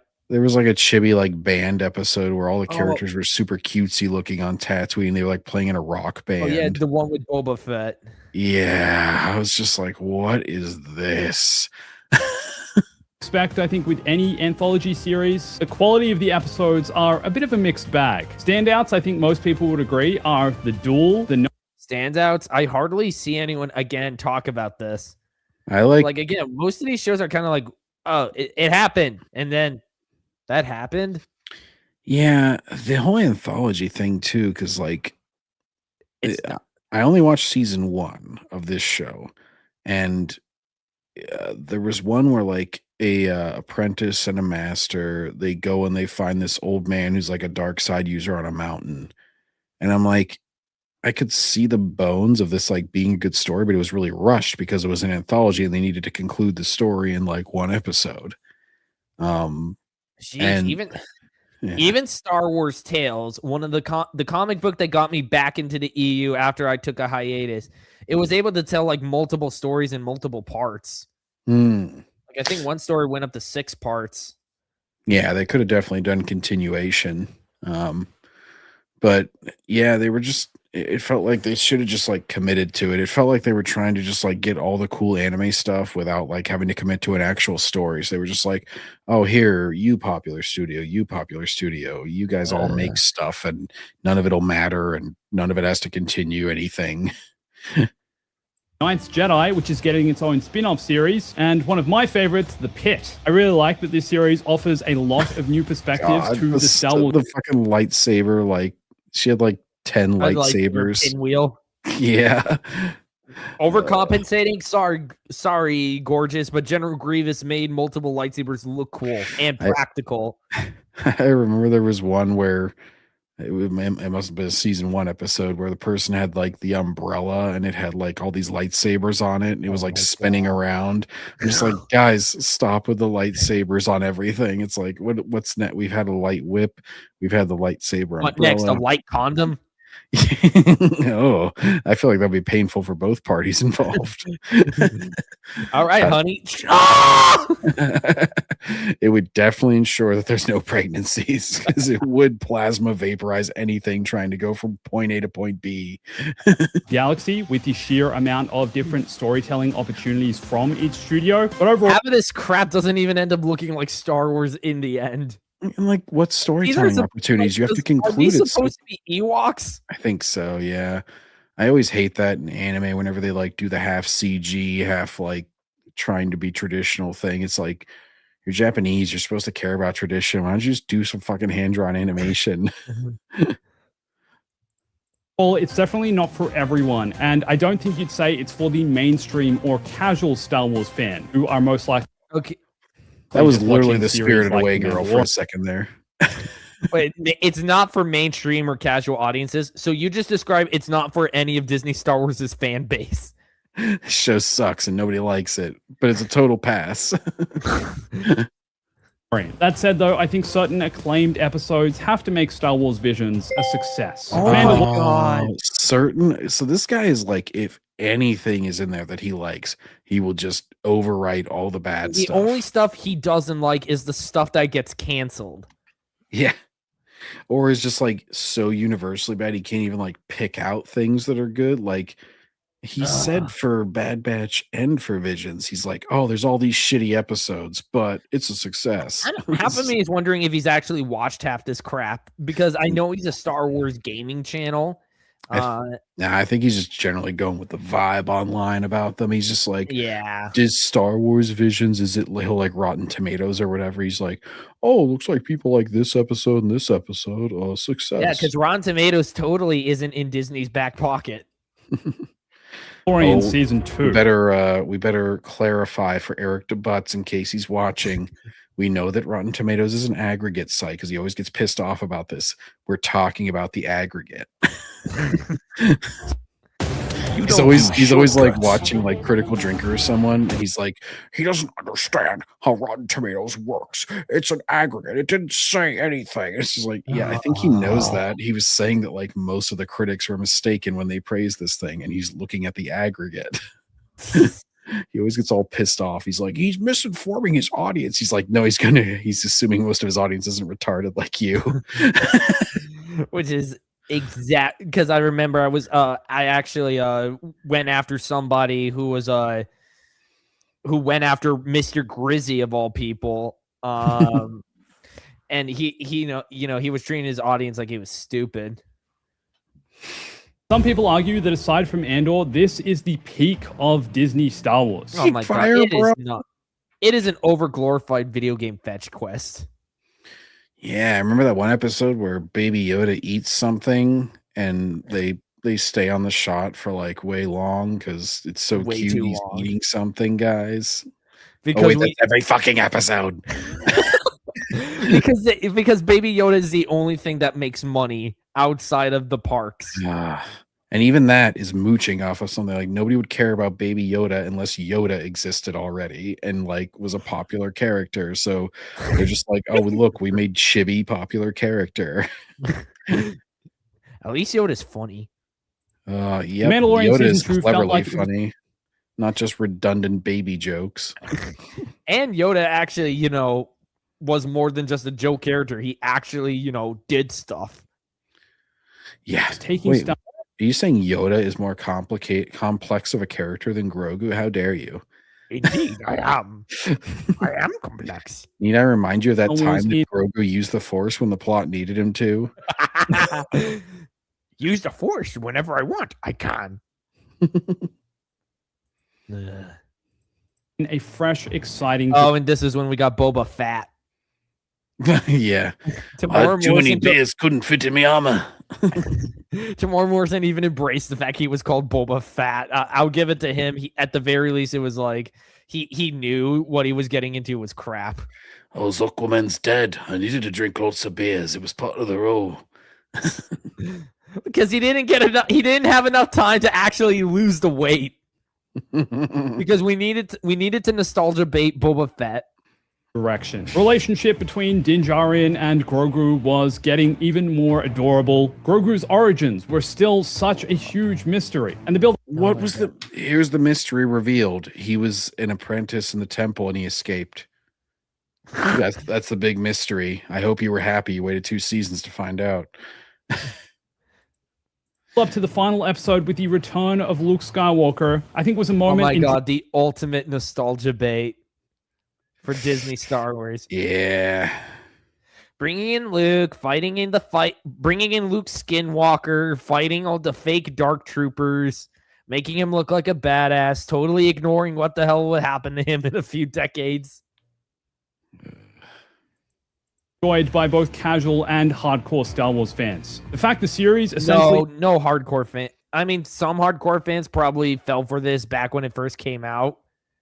But now it's like, this is just looked upon with disdain and disgust. Dude, the scene's so awkward now. Whenever you actually like look at the dialogue that's spoken, because there is no dialogue. It's like Luke shows up, everybody fucking stares at the screens. He like has a couple awkward lines. He doesn't go like, what are you guys doing here? How does he know anything about what's going on? And why doesn't anybody ask him? Like, you just saw a dude use a lightsaber. Like, nobody's seen that for the most part in the last 30 years or whatever. You think like some of them would be like, you are a Jedi? A mate? Like, you know, they'd be asking some fucking questions. Like, isn't Bo-Katan there? Why isn't she asking like, whoa, I saw the Jedi die? Like, it makes no sense that nobody has any questions for each other. Don't ask questions. Just consume product. Like, and at a certain point, it's just like, hey, speak normally. Like, he's taking your kid. You think you would say more than like 3 lines to each other. Like, you're all just standing there awkwardly. I don't understand. But, hey, we're paying this actor like $1 billion by the letter. We can't afford him to say any more than he has to. Ended on... Or maybe because we couldn't bother to animate his crappy face any more than we needed to. A cliffhanger also, with Grogu going off with Luke to train in the ways well, it of wasn't supposed to be a Force, cliffhanger. It was supposed to be the end, and then they fucking backtracked on it immediately. They backtracked with Boba Fett, and then they extended it for one more season that killed the Mandalorian hype for good. Like, it's gotten to the point that I've barely seen anyone hyped for Mandalorian and Grogu. Don't you know it's going to make $2 billion? Oh, yeah. I think he said it's going to make double that. Oh, damn. I think he keeps I think he keeps raising it. That's always a good solution. Just double down when you get called out for your stupid prediction. You're like, you know what? Fine, I bet my entire house it'll make $5 gajillion billion. Oh, good. I've been meaning to find a new house to live in. Prospects for the future of Star Wars. It felt like we were moving in the right direction. So where did it all go wrong? A giant Mickey Mouse face. He's like, but I'm not a shill. Oh my God, Star Wars heading in the right direction. No, this was like a short-term solution at best. Yeah, you can't nostalgia bait your way out of a continuing series hole. Like, at a certain point, you've got to like advance things. Even if you're going to use old characters, you can't just have them do the same old shit. Like reading the NJO or start the EU, I was marveling at like, oh, they have Han and Leia and Luke. None of them are like they are in the OT. They've advanced as people, and there's new stories, new struggles, new everything. Leia can now use the Force. She's now a Jedi. Well, it's Luke being the master and all the struggles that come with that. And like, how do we use the Force? How much do I police it? How in action are we? How do I lead? Exactly. He's never had to deal with that before. Han as a parent, Han and Leia as parents, and like, oh, how hands off are we? How much a helicopter parents are we? It's like a new struggle for an old character. And it avoids the retread. Instead of resetting Han like Disney did, they actually like move him forward in life. But let's have Han go back to smuggling. Yeah. You think after he pissed off like one of the most notorious gangsters in the galaxy, he would never go back? Oh, I'm just a 70-year-old running around gunslinging. Especially when you have a hot piece of ass like Carrie Fisher. Why would you want to go back? She got fat. I got bored and ran off. She started wearing the bikini, and I didn't want her to anymore. Oh my God! Don't desecrate the bikini. End of season 2. In a post-credit scene, we got the reveal of the Book of I love how he doesn't even say if the Mandalorian season 2 was a success or not. He just skips to the Book of Boba Fett. Boba Fett, aka The Mandalorian season 2.5. Star Wars. Are you seriously going to lump these two together? Really? It's only like the final 3 episodes or so that involve the Mandalorian, I believe. And one of them was like an entire Mandalorian episode, no Boba. Yeah. And Wars even the fans, myself second one included. is it's like loosely, it's like only at the very end does he go back to Tatooine, which Mando has got to be going like, I got the whole fucking galaxy. Why do I have to keep going back to Tatooine? There's like 20 people that live here. I don't understand. Roses are red, violets are blue. Why the hell does anyone want to go back to Jakku? I saw that meme a while ago. That was years ago. We're so excited about the return of Boba Fett. Yes, Boba Fett survived the Sarlacc pit. And my God, we've known that for decades. We've known Boba came back from the Sarlacc pit. Read the expanded universe.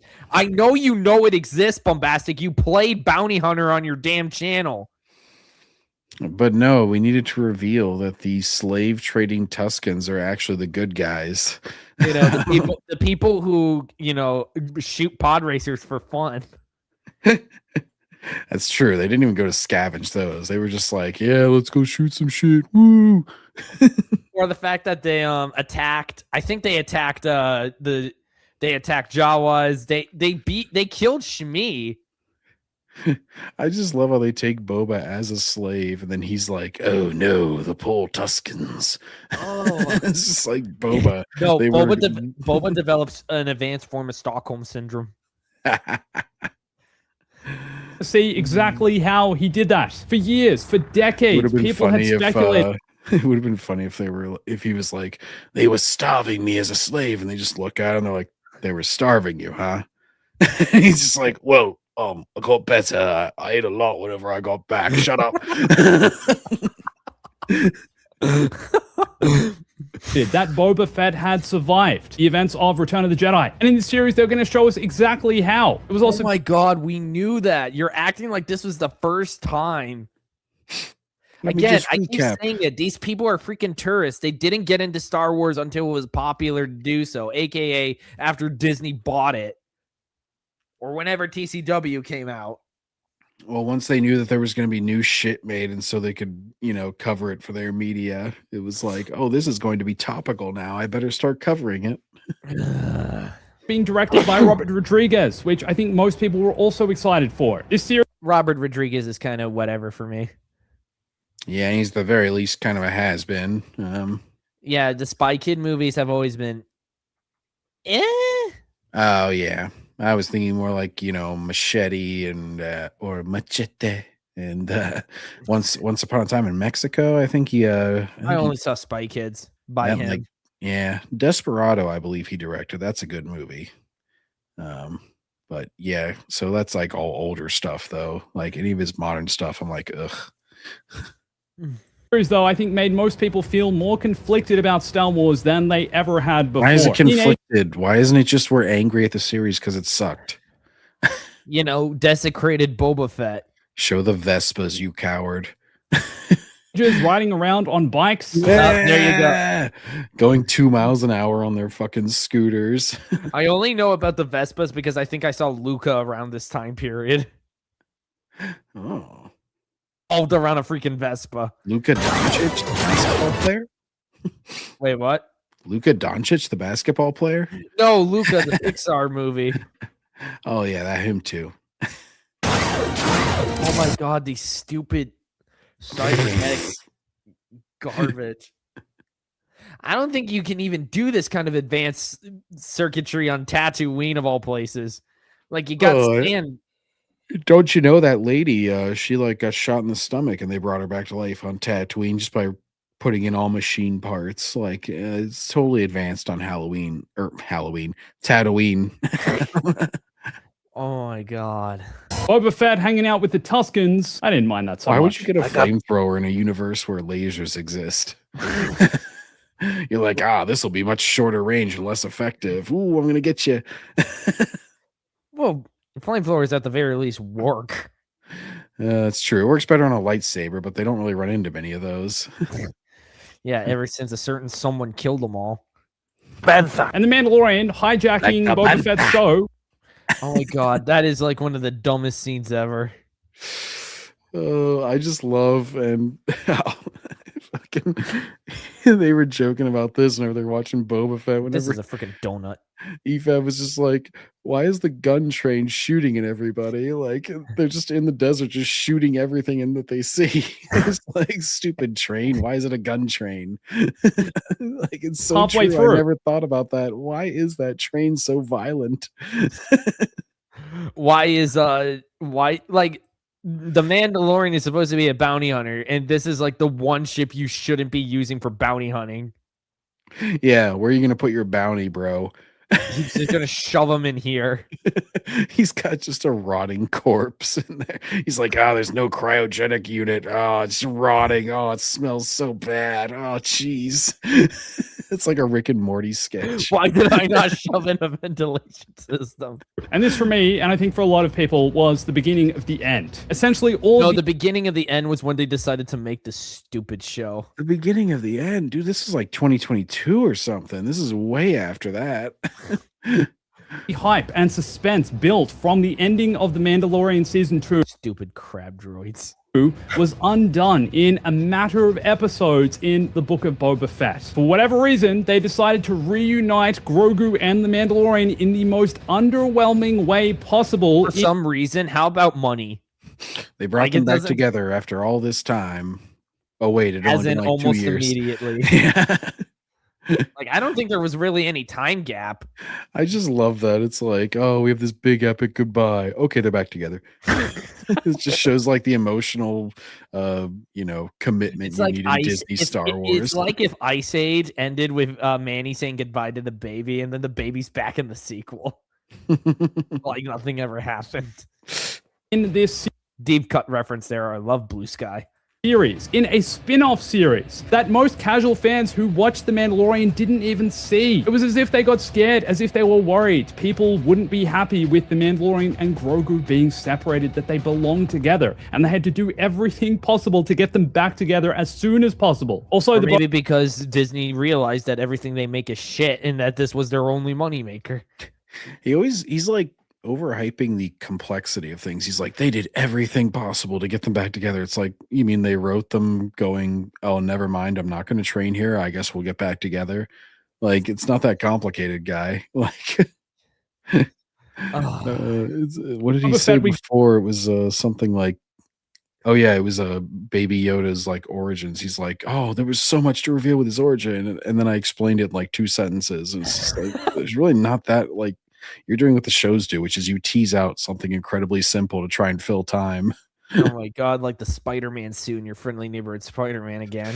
I hate that kind of reveal. Got in the series, I don't think turned out to be the Boba Fett most people have pictured. The hallucinogenic lizard nose dweller. Yeah. It's like goes on a trip. Star Trek. Tuscans are like, I hope you packed your bags, Boba, because you're about to go on a trip. In the Vong Bong. And imagined for the past 40 years. For all these reasons, I think we have to consider the Book of Boba Fett mid. The Mandalorian. You didn't even do it for the Mandalorian season 2. You skipped it. Holy shit. I can't believe he gave that mid. That was trash. Yeah, it ruined Boba Fett. I mean, Boba Fett was ruined beforehand, but come on. Oh my gosh. Even if you were invested in this shit at this point, like, the action was horrible. And it was, oh my God, like, my knee rockets. Yeah. Well, and just like, it was the classic, like, walking out in the middle of the street. They get hit 5 million times. And they try and make it dramatic, but none of them are taking any actual damage. So it's just like watching the an only invincible. 2 characters that die are the Game Marine guards that absolutely nobody cared about. Not even the actual characters themselves. They actually just celebrate. And even that's so lame. They just get pushed off a cliff. And then like the Vespa action, like when he rode the Rancor, you're gonna say, oh, that was so cool. And they had Cad Bane who slowly walk down the street and stare at people. In season 3, even though this wasn't announced in 2020, I think most people could see it coming in the Book of Boba Fett because of where Book of Boba ended, connecting. Mandalorian armor looks so damn cheap, and the color schemes look awful. We haven't gotten to Sabine's yet. The live action Sabine armor is one of the worst practical like creations that I've ever seen in film. I'm just like, really? Looks I have cool. been hoping to cosplay as like Johto Cast one day, and I bet my armor will look a lot better. I was just gonna say it looks like a And bad Johto Cast isn't even cosplay. an actual Mandalorian. All of these. Yeah, probably like 90% of cosplayers do a better job than the Sabine in I mean, the Captain Disney. Porto does a great job. He cosplays as one all the damn time on his channel. Mandalore. Events, the Mandalorian season 3 just was kind of underwhelming. For whatever reason, in No, it wasn't underwhelming. It was shit. Oh, John left. Oh, I'm just going to get a drink real quick. Don't worry. All right. And most of the chat is said, don't worry, guys. We're almost done with the video, and then we're moving on to superhero matters. Because why not? And I don't have a pause screen. And I don't know if I can play music without getting my ass sued. Unless I played Sonic music. Dum dum dum dum dum dum dum dum dum. Man, people are always like, you know, I'm always the only guy with the camera, and then as soon as I turn it off, everybody's like, "Oh shit!" Yeah, I'm like, I'm the only one with accountability, sir. My parents don't want me to face reveal. That's why. No, I don't begrudge totally anybody be doing- else. It's just funny because like everybody else already has their camera off, and then I shut mine off, and they're like, "Oh no, what happened?" And I'm like, "I'm the same as everybody else now. What's the big deal?" Well, it's because you usually have your camera on. season 3, they pretty much reset his character, undoing a bunch of the character development and progression he'd made in season 2. There are also a lot of weird moments in this season. That whole episode on Coruscant that didn't even really have the Oh god, that stupid light bulb ice cream. Mandalorian in it. Jack Black and Lizzo in Star Wars for a song. Oh lord. Please, for the love of God, say this is bad. You can't call this mid. He's just gonna say, "Oh, but Bo-Katan takes up the." He said Book of Boba Fett was mid. He said Book of Boba Fett was mid. I don't know Reason. What could possibly go wrong? This is just so. Oh! He called it mid. Oi. He could only he cannot call it bad. He could only say it for the Acolyte because of how atrocious that was. Is that the only thing that actually came out that he has called bad so far? I do believe so. Mid. Now something also happened in Giving those two a pass. Those last And two he is a Disney shill. He did go out when Outlaws was being made. He got outed by Mr. Grizzy of all people. Even Star Wars Theory out of those people whenever he was like, I didn't go out because they basically just like wanted me to sign something that I couldn't say anything negative. It's like, man, even if Theory wasn't willing to shill. Yeah. Like I put him in a different class. Like I'm not even like, I'm not like gargling his balls or anything, but it's like, well, at least he's like honest sometimes and like willing to call out people who are even worse. 2020 behind the scenes that would shape the future of Star Wars games, or the lack of future of Star Wars games. Oh, no. He's going to talk about it. Here we go. That was the internal pitch made by EA developers. Oh my god. And then my channel started and a massive movement to get Battlefront 3 made. Just suck. How's that going out for you? Developers to create Battlefront 3. Now, not a single official developer or anybody has ever actually responded to me, but I'm going to pretend like it's actually happening. And the one time I actually did go talk to EA developers, they completely ignored me. Around 2020, that developers at DICE and EA pitched the idea of Battlefront 3 to EA executives. Oh, do I get to kill Rose Tico on this map? I might actually get this game now. Wait, what? They were showing the crate battle, and I was like, oh, do I get to kill Rose Tico on this map and all the other sequel characters? Maybe I'll buy the game. I bet if Zack Snyder's Rebel Moon was made as an actual Star Wars project, this guy would still give it a pass no matter how garbage it is. Sam Collins, welcome to the stream, man. That would actually be hilarious, is like have someone like grade something like Rebel Moon, and he like, he puts out his whole review, gives his grade, gives all of his criticisms, And then like they come out with like a director's cut and it's revealed it's a Star Wars project, and all of a sudden like his grade just like completely changes. And he's just like, oh, that scene where they revealed that it was connected to Star Wars, I completely changed my grade. Now it is an A+. Battlefront 2's continued development and support had been completely cancelled. And unfortunately, for a number of reasons, the pitch for Battlefront 3 was rejected. It was because these Battlefront games sucked ass. Yeah, I'm Like, pretty these sure are they barely didn't do Battlefront well. games. Like they were losing money on the second one, I'm pretty sure. Yeah, the second game had the controversy of the loot boxes. Mm-hmm. Performance enhancing boxes. down. First of all, EA were moving a number of their resources to develop the next Battlefield game, which at the time was Battlefield 2042. How did that turn out to be? At least they got things right with Battlefield 6. You can tell he's salty about them going to Battlefield rather than to Star Wars. What are the Battlefield or what are the Battlefront numbers looking like, by the way? Also moving away from developing licensed properties and licensed games. Instead, they wanted to stick to their own IP. To be fair, that's like a smart move considering a lot of licensed IPs are sucking right now. Well, they've also got to give a chunk of the change to whoever's, licensing it out.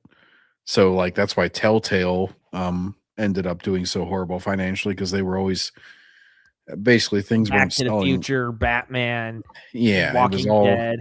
Yeah, you got to give a cut. You got to give that. That's why like Sony with the Spider-Man games, it's like, yeah, it's a first-party studio making it, and it's an exclusive, so it does sell your platform, and then you get a cut of all the third-party stuff if you sway enough people. But like, they're not making those games need to sell like 20 million to be worth it for them.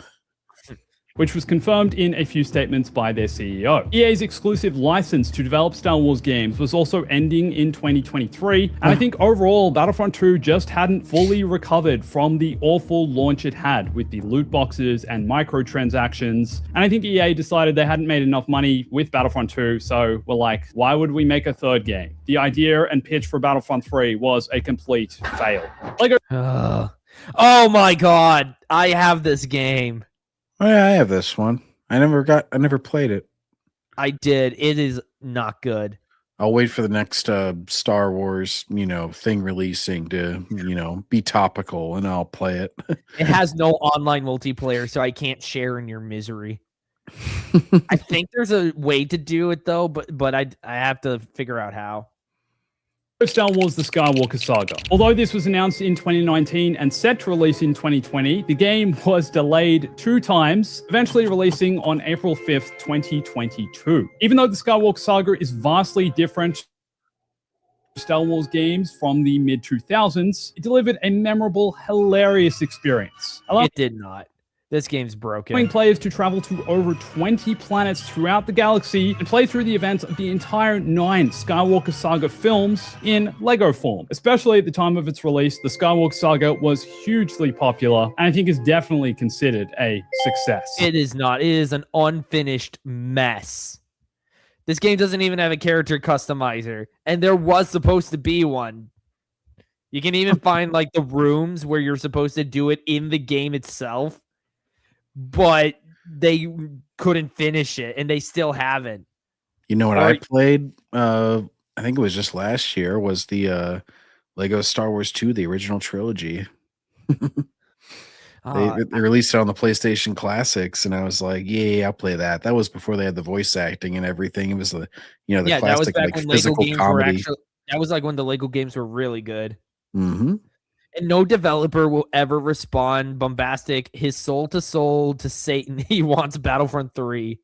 Hey, Jordan, welcome to the stream. Is he going to talk about that Star Wars Eclipse game that Quantic Dream was supposed to be doing that got announced back in 2021? He probably will. We're probably getting Jedi Fallen Order's sequel, aka Jedi Survivor. Why did you say it like that? Failure. Survivor wasn't announced. I got until this game, and it was the classic. It was the classic retread where they break up the band just so you could spend the whole game getting them back together. Why would you break up the band when they're being hunted by the Empire? That makes no sense. Because again, they just have no creative, like anything. They're just like, oh, what do we do? I mean, we literally have an alien in the game that looks like a freaking frog. And the reason that they do it, and they did this with the new Star Trek films too, where they're constantly breaking up the crew so that the next film can be them getting back together. It's lazy storytelling because it's really easy to write, like, not easy, but it's easier to write the beginning and end. It's like, oh, we're getting everybody together. There's a lot of action to do. There's a lot of character development, characters meeting, blah, blah, blah, blah. And it's, the end is the big finale. You're kind of drawing on nostalgia, the end of the arcs.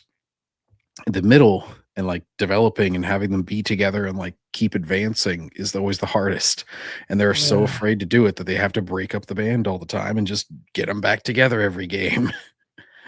2022, but following the first game, which released at the end of 2019, I think everyone expected them to be making a second game. Even though it launched with a bunch of game-breaking bugs for certain players, it further developed and continued the story and tragedy of Cal Kestis in this post-Order 66 era. Tragedy? I mean, it's a Did you ever tragedy. hear the tragedy of Darth Gingerus? And some people even argue is one of the best Star Wars games ever made. There was also a third Jedi game currently. Not the best. Something like Jedi Outcast is the best. Oh, and that Far bald black dude. bitch, she fights Darth Vader and like kicks his ass, and then he Deborah barely Wilson gets is in no good games ever. She was in the Wolfenstein the new Colossus. Yeah. And she's got like the bug-eyed, like bald black lady look like Cynthia Erivo in the movie industry. She looks weird. Yeah. In development, the third in the trilogy, and it's great that we're getting more story-driven single-player games. Success. The Battlefront. Oh my god. Oh, he'll call Classic this one a collections. failure because of glitches, right? Yeah, This is because a you remaster literally just said Jedi Survivor had game-breaking glitches too, dude. He'll be The like, two this original one was Battlefront- a failure. They should definitely make a Battlefront 3 based on their EA games. games Their from recent 2004 and 2005 released in of early course. 2024, and arguably one of the biggest missed opportunities in Star Wars gaming in recent years. The fact that on PC, on Steam, the original Battlefront still has more players than the classic collection, and that there are mods that make the original Battlefront 2 look better than this, unfortunately make this one of the biggest fails in recent Star Wars gaming. With the Oh my god. Of course, he's going to say that fails. He wants a sequel to the other Battlefront 2. He's a fake Battlefront end of fan. EA's 10-year deal to be the exclusive developer of AAA Star Wars games, we got Ubisoft having a go at making their own Star Wars game. And it's Star Wars Outlaws. My brother has constantly said that this game should have been about Han Solo and Chewbacca, because outlaws. Mm-hmm. Hell, it even could have been 2024. Lando. You could have had Lando in there, yeah. what they gave us Star Wars Outlaws. And it wasn't without its controversy. Yes, it released a bit. Oh my god, you mean to say it wasn't without its shit? He's leading with the bad, so he's gonna say it was good. He's like, it wasn't without its controversy. See, I'm very neutral. I'm going to Broken. acknowledge Yes, the that story is kind of there was some forgettable. Yes, glitches. maybe it's not the Star Wars game you wanted. Outlaws does run smoother now than it did at launch. It's found its own dedicated audience of players. It's definitely Where? It has no audience of players anymore. Everybody anyone even forgot the game remember this- existed. Doesn't it? Yeah, it was Star Wars Outlaws, the game where Jabba the Hutt is a hero of the rebellion. Only if you're most friendly with Jabba. And pretty much everybody forgot about this game. And then Mueller made like a 17-hour video on it. And it briefly revived some interest. And then everybody forgot about it again. And that game came out, what, this year? That game came out just over a year. Well, about a year and a half ago. It came out like summer God, of 24, I'm pretty sure. It's just blending in. That's fun to be had. everybody was making fun of Mahler. So like, why did you wait so long? He's like, oh well, I just wanted to be thorough. That's why the video is like 17 hours. It's like, well, you can't call him a grifter now because nobody would make a video about this game in 2025 and expect to have any sort of return. Like you'd make something more topical. game, but it's also definitely not for everyone. And for all these reasons, I think we have to consider this one pretty mid. Bounty Oh my god. Oh, this flew completely under the radar. Yeah, Which well, is a they had shame, already 'cause I made love it. Bounty Hunter.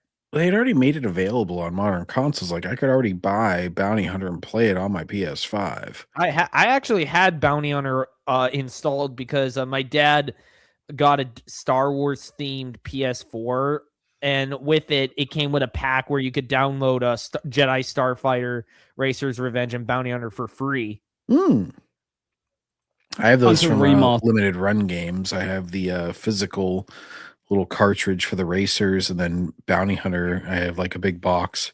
I had the original PS2 Battlefront Bounty Hunter.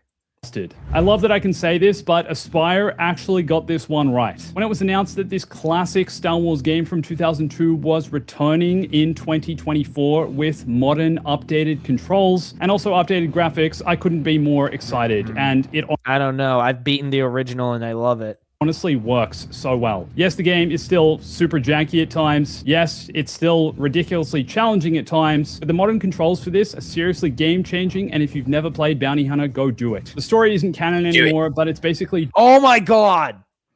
He had to say the story isn't canon. Yeah, had to kick it in Star Wars in the balls. Now we have the good Disney Star Wars story. Hooray! This is canon, whether you like it or not. Jango Fett before he was enlisted by Count Dooku to become the template for the clone army. Success. Now, there are a bunch more Star Wars projects on the horizon that have been announced by Disney and Lucasfilm. Things like the Knights of the Old Republic.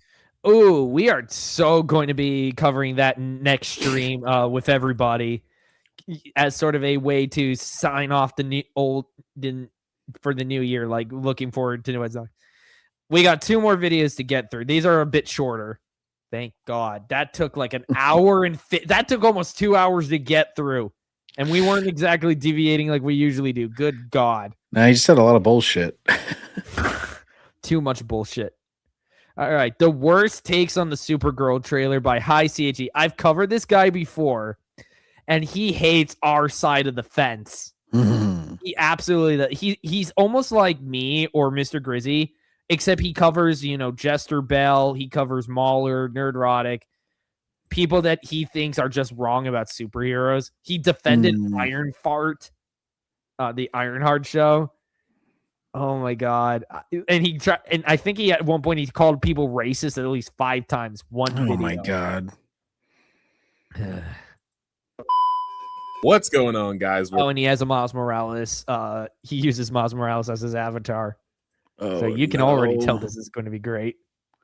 Back with another YouTube video. So the Supergirl trailer finally came out a couple days ago. We reacted to it last stream because why not?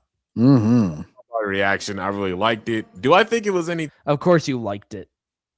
groundbreaking? No, not really. But at the end of the day, the casting is solid. The story, at least from what we saw in the teaser, obviously the movie will touch on certain things like her life on Krypton, how Krypton's destruction shaped her view of the world up to this point, and how she evolves from that mindset to become a better person, which I'm very much looking forward to. There's the girl she said. I don't know. Superman apparently never grew up, never had any kind of character development in his own damn movie, according to James Gunn. Superman didn't learn anything. Did you see the argument where he's arguing with Corn Sweat on set about like Corn Sweat's like having some problem with one of the lines, and Gunn's like explaining it, and pretty much everybody's seen it now. About it. Yeah, everybody's like agreeing. They're like, no, Corn Sweat was right. Like, why did James Gunn make him ruin the scene even more? like David Corn Sweat is almost like Henry Cavill. Like, you feel bad for him because he's great casting. No, I So don't think they've screwed up on any of the casting for these. Except Perry White, they race swapped him. Oh yeah.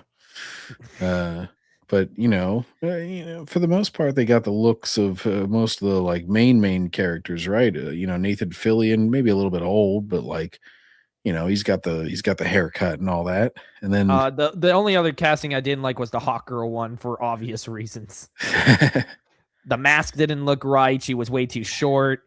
That stupid, goofy scream.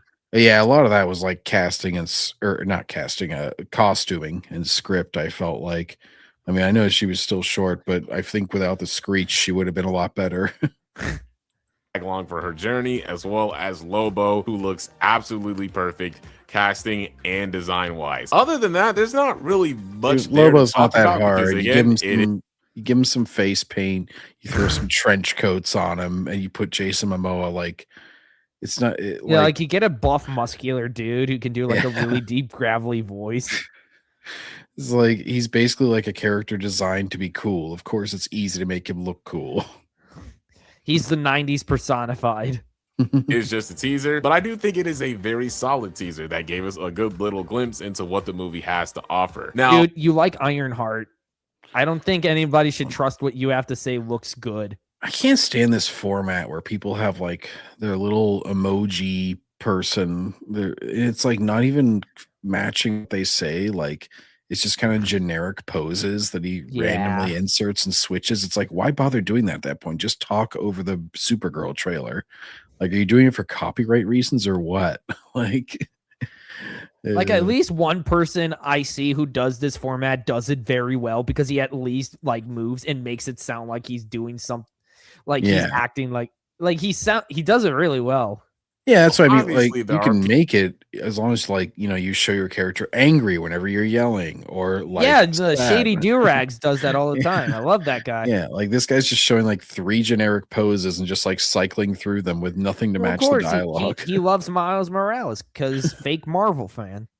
people who did not like the trailer, which I mean, it's the internet. Oh my God, Injustice 2. I own this. Everybody got weird eyes and armory.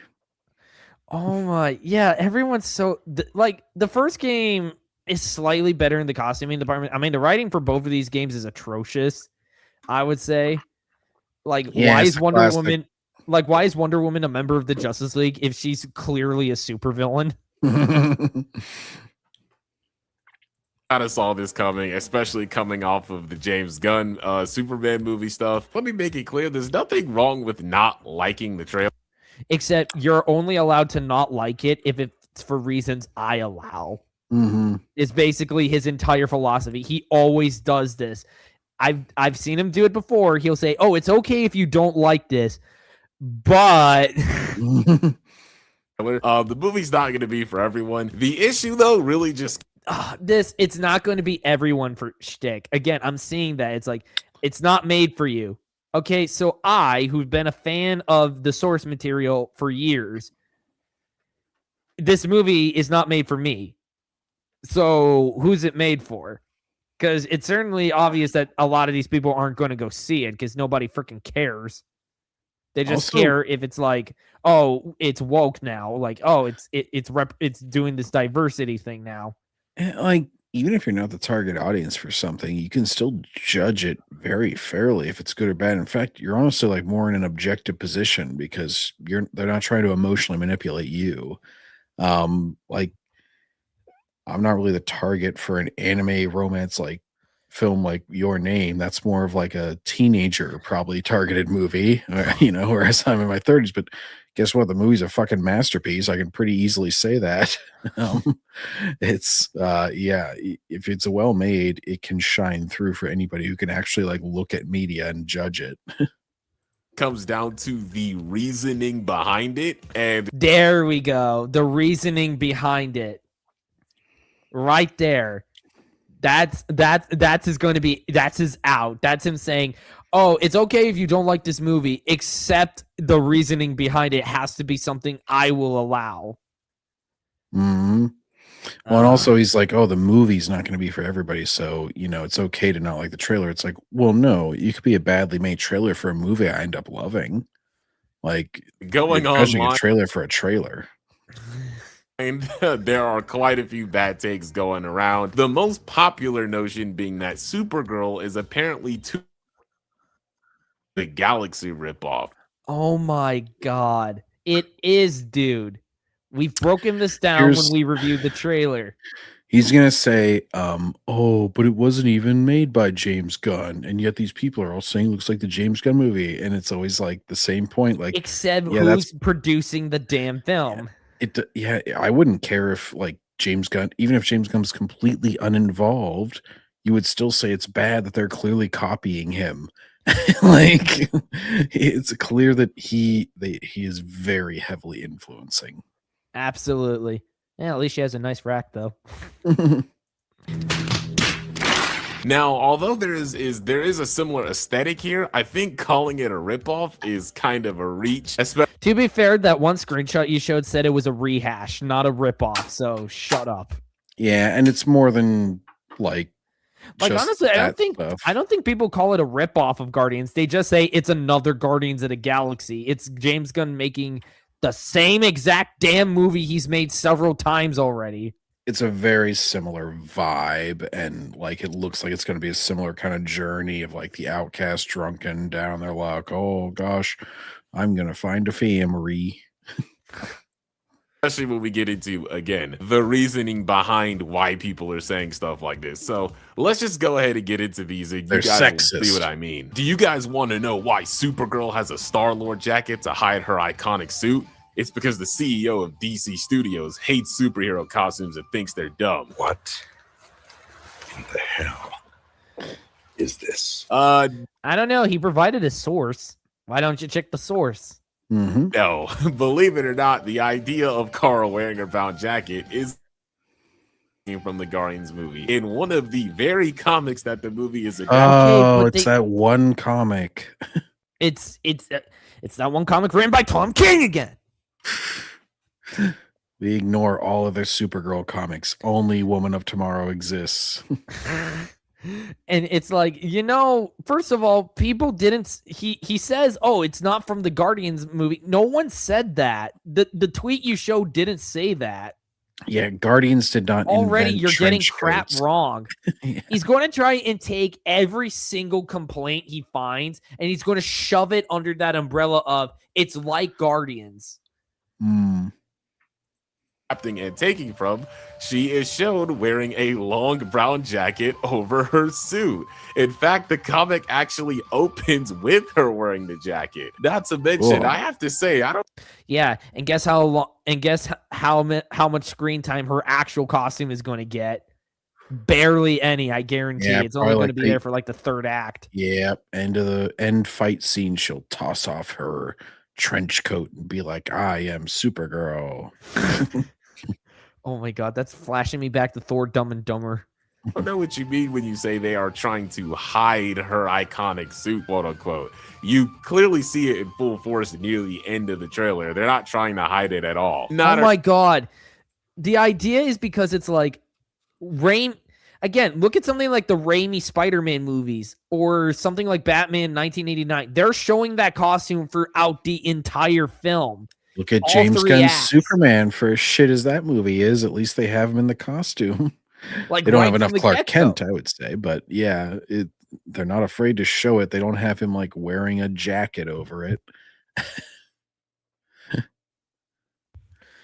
Okay. But it's like, again, the problem is going to be, it's going to be another one of those crappy movies where the suit is going to be only there for like the final. It's like the Craven movie where they only put him in the lion vest at the near end. Yeah, and it's like people take that as good storytelling. Like, oh, it's so much better that they waited to reveal it. It's like, why? What purpose did that serve? It's like, well, it's just better. All it did was test my patience and make me want to toss this out a window. It's Great start with this one. Yeah, it's The more only just thing you can say laziness that- because it's like, you're trying to stretch out like a minimal part of the story to like make a whole movie. And you're trying to just do like the most generic story you can, but also make it seem like it's like well paced or whatnot, I suppose. That was quote unquote taken from Guardians, or you could say is the Nobody is saying that, dude. Walkman, which I just see this as them doing a nod or a reference to a movie. That's not exactly the same as being a ripoff of something. The thing is, though, that's all James Gunn has done. It's always a Guardians, rehash. They're just more upfront about it with Supergirl. They even gave her the dang Walkman. I'm pretty sure nobody would have questioned it if it was just a trench coat. But it was like, no, you had to give her the dang Walkman. Well, and if you hadn't had her be like, bopping her head. Well, she's like down on her luck. She's doing like the dogs peeing on the newspaper thing at the. It's like subversive, kind of like what's the word I'm looking for? More than pessimistic, like a nihilistic kind of crap. Oh my god, I hate nihilistics. I really don't like nihilistic superhero media because of it. You thought I was going to be like the typical Supergirl, like I'm so past it all. And I'm like, I'm just drunk party girl. I bet you weren't expecting that. It's like one of the only parts of the Netflix Daredevil that I didn't like was it took a little too long to get him his actual proper costume. I have yet to see that show. Example, WandaVision casually visually references The Incredibles with a certain scene. Ugh. Oh my. Okay, congratulations. Okay, Deadpool at the very least, it was a funny reference because Ryan Reynolds actually had, like he has actually funny humor. And it's an after credits scene, like, and that's a comedy movie where they're directly referencing on purpose, not just, hey, this is part of our main character's arc. Is this scene that's like fucking? Oh, look, plagiarized. Loki just happens to be wearing the same suit as I'm supposing this is Doctor Who. Really? Like just wearing something dressy now? You're thinking of the same as a spacefaring superhero wearing the fucking trench coat and Walkman. It's a little bit more one-to-one, and it's a little bit more like, wow, this actually is a coincidence because it's not a common outfit. It's not a common setting. Like, who's using a Walkman in 2025? Yeah. Like, at the very least, give her a freaking Zune.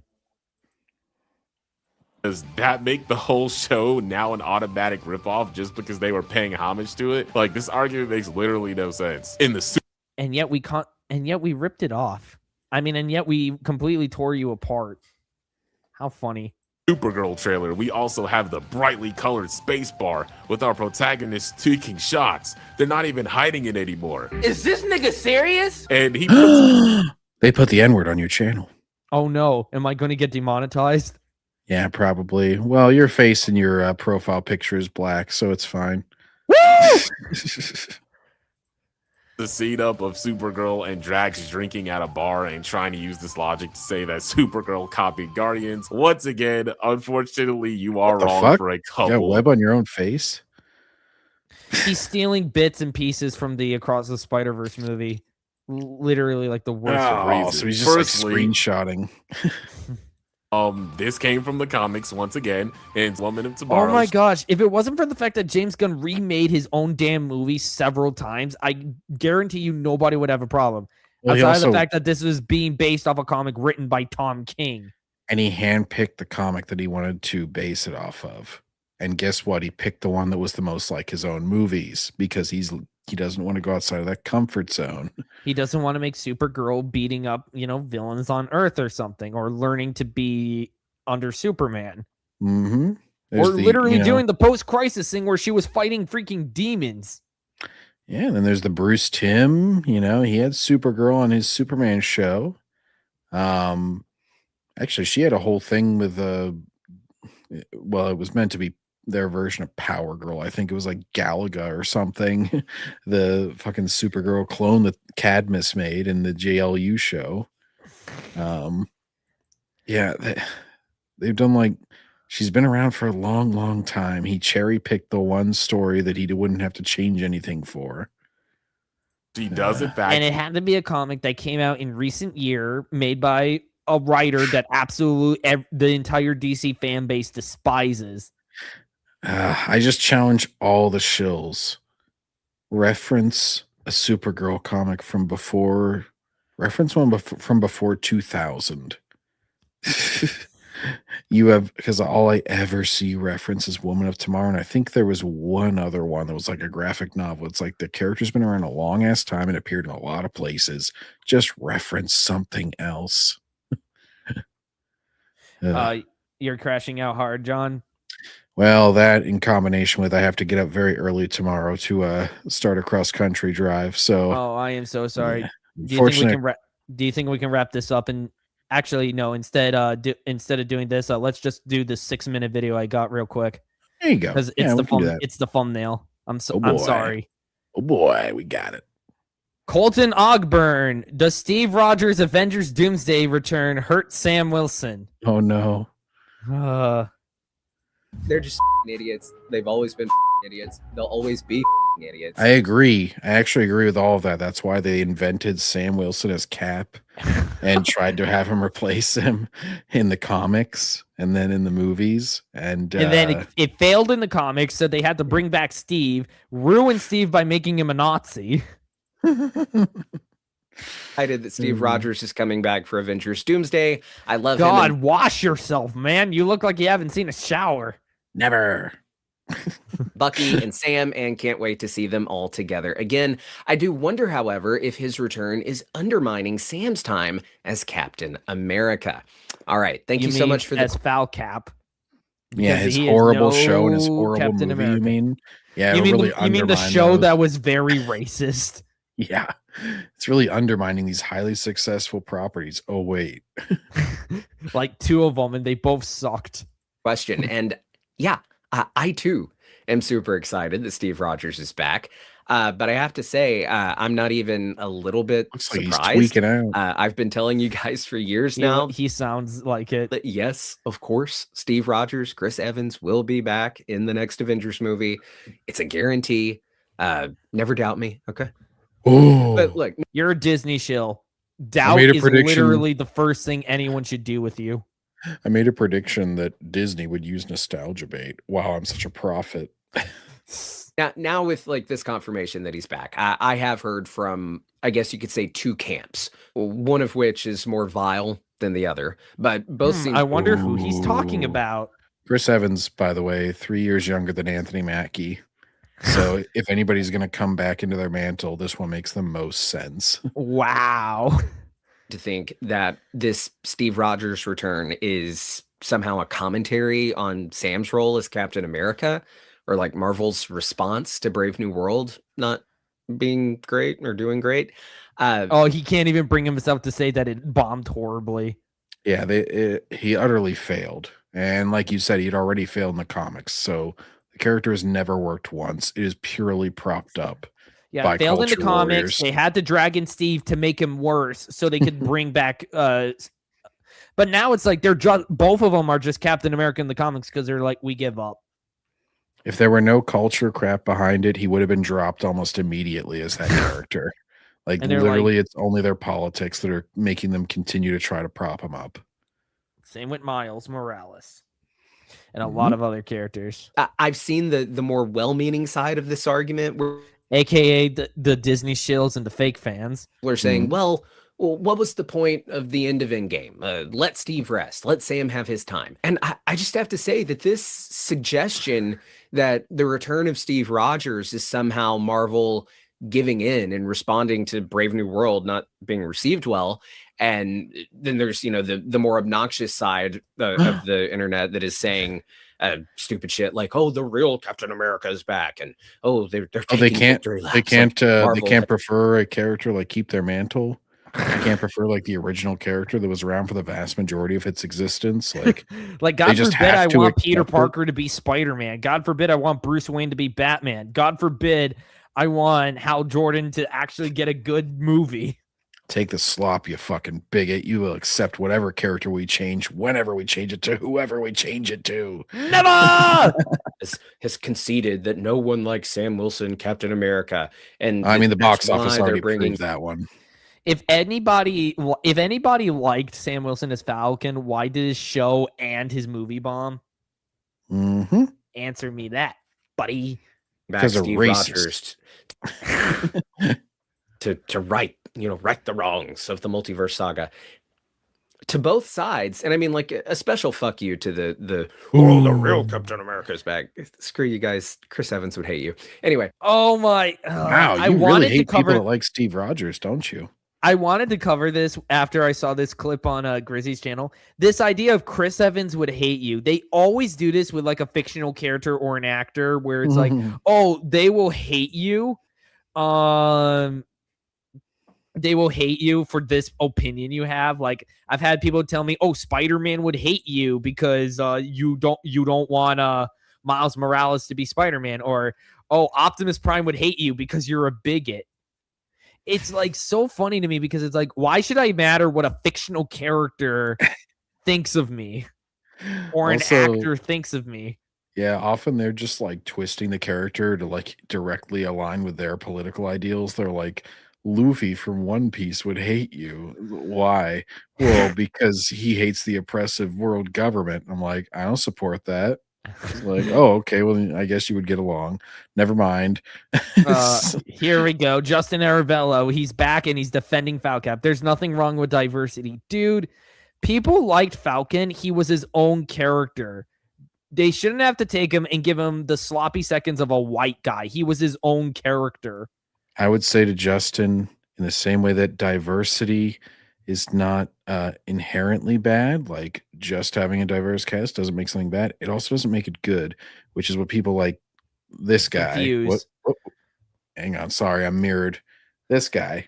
He would basically be like, well, it's good that they made it more diverse, and therefore it is bad now that they're taking it back. And it's like, dude, you're just looking at immutable characteristics. You need to get past that. Sam Wilson was better when he was Falcon. At least he was his own man then and not taking Steve sloppy seconds. Exactly. Yeah. He also didn't need like 36 Wakanda inventions to like try and make himself into the hero. He was just But to both sides, and I hate to say, oh, both sides, but really, oh my God, he hates the fact that there's a divide in the fandom. Just say what you're gonna say. I hate how he keeps like prefacing it. He's like, hurry up, man. John needs to sleep. But and I need to go play video games. I just want to make more clear that I don't like this side more. It's like, shut up. Everyone's wrong. You're all wrong. Steve. Oh my God, he's doing the nostalgia critic. I called it that the Phantom Menace was gonna suck. I am the enlightened centrist, you see. I'm the narcissistic asshole who has my thumb way too far up. Rogers' return, a return that was always going to happen, it has absolutely zero to do with Sam Wilson's time as Cap. And I bet it does. I bet Disney was thinking of this because it's like Doomsday is a bizarre mess. Like they're bringing in the Fox X-Men, they're bringing in the god-awful the Fake-tastic Four. It's like they're only bringing Steve and Robert Downey Jr. back because they're desperate. Yeah. Because they need people to watch their stuff again. Because it's like they tried to move on, they skipped decades worth of amazing stories to move on to the worst era of Marvel Comics. And it's like now they're trying to course correct. I mean, the course correct's not going to be good for anyone. It's a lose-lose-lose situation. But it's like, yeah, it was a guarantee because Disney nostalgia bait has been one of Disney's biggest like weapons in their closet because unfortunately it does occasionally work. I still take down idiots who think X-Men 97 is a good show. Well, and this is like a break glass in case of emergency thing. Even if Chris Evans or Captain America came back in some capacity, I doubt they would make it as like emphatic as they are. If it was like, if Brave New World had made $1 billion, they would have just been like, oh, he's the new Captain America now. It's because it was successful. We did it. Exactly. But because that movie bombed, they need to bring in Chris Evans again. Mm-hmm. And this was going to... And it wasn't just his movie, it was a show too. Happen no matter what. Even if Brave New World was regarded as like the best Marvel movie ever, and everyone thought that Sam Wilson was the superior Captain America. Like that would ever happen. Nobody really thinks that. The original usually always beats the new one.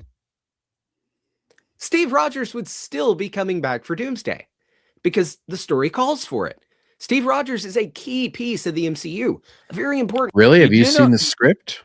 You do know that we were supposed to get Kang Dynasty instead of Doomsday, right? Yeah, really. Yeah, I bet this guy's like, oh, well, that wasn't necessarily their plan. They had Ant-Man beat him. That was the end. Again, it's like I think Kang Dynasty was supposed to be the next film, and now they're skipping the Doomsday because we can't bother to we can't be bothered to hire somebody else to play Kang. Skidby Mall, welcome to the channel. Face review. Character who has so much more story to be told. Story that was set up in Avengers Endgame. And to all these people saying Bucky should have been Captain America, they were foreshadowing that all the way back in the first Avenger. Mm-hmm. What was the point of Endgame's ending if you're just going to bring him back 7 years later? What does that even mean? What do you mean, what's the point? Well, they mean the emotional payoff is that there's finality to it. Exactly. Like, what's the point of seeing him dancing with Peggy if we're just going to drag him back to being Captain America again? Mm-hmm. What's the point of seeing him having grown old if he's not going to, if they're just going to drag him back into being Cap again? Yeah, Harry Potter defeats Voldemort, and they're like, and then the next movie, they're like, hey, 5 years later, there was an even darker Lord. It's just like, oh man, well, we still had that great ending though. Sam Collins, again, their plans with King the Conqueror went up in flames, so they had to pivot to the next best thing, Doctor Doom. Yeah, which they're they already haven't set screwing up because all. it's which they're absolutely going to screw up because it's not even going to be Doctor Doom, my goat. He's gonna be like a What's lame the- one-off villain too, because they gotta like beat him in this one or the next Avengers. Doom deserves better. Point of any of it? If you're going to ask that, it's all pretend made up bullshit to entertain us and distract from our... Oh my, it's just fiction. It's not that deep trope. Okay, then what's the point of me being invested? You know, what's the point of me going to the movie theater if I can't get invested and actually care? Well, he should say this to the more positive people. Everybody who loved it, he can just go up and be like, what's the point? None of it matters. Crumbling planet. That's the point. Steve Rogers is back because it's cool. Steve Rogers was all... Steve Rogers is back because Marvel is desperate. Mm-hmm. But you can't say that because you'll lose your Disney Shill access. He's coming back. In the comics, Steve Rogers passes the mantle of Captain America to Sam Wilson. He was forced out of the role of Captain America because he had all of his super soldier serum sucked out of him. It wasn't even his choice. It wasn't like when he became Nomad. It wasn't like when he became the captain, where Steve actively made a choice to leave being Captain America behind because, it was part of his character development. Hell, when they had Bucky replace Cap in the comics, it was for Bucky's own character development. And it was under the impression that Steve was eventually going to come back. Steve wasn't going to die. Mm. But with Sam, it was like, no, we suck out the super soldier serum, the stuff that gives Steve his powers, so we can age him, so he can no longer ever be Captain America, so he is forced to have a replacement, even though it does nothing for either character. Sam Wilson serves as Captain America, but Steve Rogers is still around. He's still an active hero in the Marvel Universe, fighting alongside Sam's Cap. So okay, so why is he still wearing the costume and why is he still, wielding a shield then? What, is he just called Steve? I am oh god, no, I can't go through with saying it. My dignity. I am Mr. Rogers. And he gets like a sweater vest. Mr. Well, I He's just understand like, well, hello there, Dr. Doom. I think you need a hug. As a lame puppet. The optics of, we gave Sam the shield and he's Captain America now. The audience didn't exactly respond well to it, so now Steve Rogers is back. I get how it can look that way, but what's going to be your BS reasoning for it not being the case? It can look like a backtrack, but that's not. That's because it is, dude. Just the stupid excuses. Damage control, man. Like, how can you live with yourself when your entire existence is making excuses for a company? What it is, because it was always the plan to bring. It was always the plan. It was. How do you know it was always the plan? Again, it wasn't always the plan. Kang Dynasty was supposed to be the next film. They couldn't do that because Jonathan Majors did what Jonathan Majors did. Yeah. And they immediately dropped him like a hot sack of potatoes and immediately jumped to Doomsday. It wasn't the plan. Maybe how would he know? Is he like some super insider? Is he like, I looked at the scripts? These shills never really give their evidence, or if they do provide evidence like High CHD with these Supergirl stuff, it's like the most bare minimum. They don't This is why their defenses constantly keep getting torn apart by us. Why it's so easy to debunk them. They either hardly ever show evidence or they hardly give an effort. The plan for the character of Steve Rogers to have a role to play in this movie, even when it was Kang Dynasty. And how do you know? A role to play in Secret Wars as well. And I just think it's great news all around. It doesn't undermine Sam. It opens the door for us to get. How does it not undermine Sam, dude? Because everybody's just going to care about Steve, not Sam. Sam passed a long time ago. People just stopped caring. More stories with Steve Rogers, Sam, Bucky, and find out what Steve got up to all those years between when we saw him leave on the time platform and when he comes back as an old man. And he fucking he was banging his wife. Yeah. Gives Sam the shield, a shield that I think that old Steve Rogers from the future will have gotten from a future Sam Wilson. But I've talked about that theory plenty. I won't get into. I don't know. I don't care. To it again here. I don't know, and I don't care. To answer the question, no, I don't think bringing back Steve Rogers is disrespectful to Sam. There is room for both. And no, there ain't room enough in the universe for two Captain Americas. Like, Captain America is not the Green Lantern Corps or the Nova Corps. We are the Cap Corps. Like, what? Are you gonna have a military unit of Captain Americas now? I'm pretty sure you can't recreate the super soldier serum anymore. No, they're like an international version of the Voltron or the Power Rangers. They're just like, it's morphin' time. Captain America, Captain Russia, Captain China. That's almost reminding me of the Batman of all nations from Batman Brave and the Bold. Don't think bringing back Steve Rogers in any way, shape, or form is any type of commentary from Marvel on the status of Sam Wilson as Cap. Because you don't want to admit that we are right. You can never admit that we are always right. That we are always the ones who call it out, that we're the ones who because again, Disney and these shills are predictable as all hell. John is crashing out. I got to wrap this up quickly. Two more minutes. Captain America. Sam Wilson will remain. It's just Captain funny America. Though. It's like he's basically making a scenario where there is no there's no way for it to ever fail. It's like I would just want to ask him. I'd be like, do you consider Brave New World a success or failure? Just answer that question. And I feel like he would just be a little weasel with it. He's just like, well, all the shills are weasels with it. They can't just come out and admit something sucked unless it was like really, really bad to the point it was getting like media news coverage and all that. Yeah, and then it sucked, and then it didn't suck. It was just got a bad rap for the wrong reasons. Rogers will be Steve Rogers, and I think he may even become like President Steve Rogers in like the post Secret Wars era of the MCU. Maybe that's why they made him look like President Biden. What? Oh, he's referencing Endgame. Yeah, because he's old and Biden was old. No, it wasn't a political. Yet I guarantee you that Steve Rogers wouldn't fall down the stairs like Biden does. Oh gosh, Steve Rogers could still talk more coherently. The only good thing Biden ever gave us was comedy.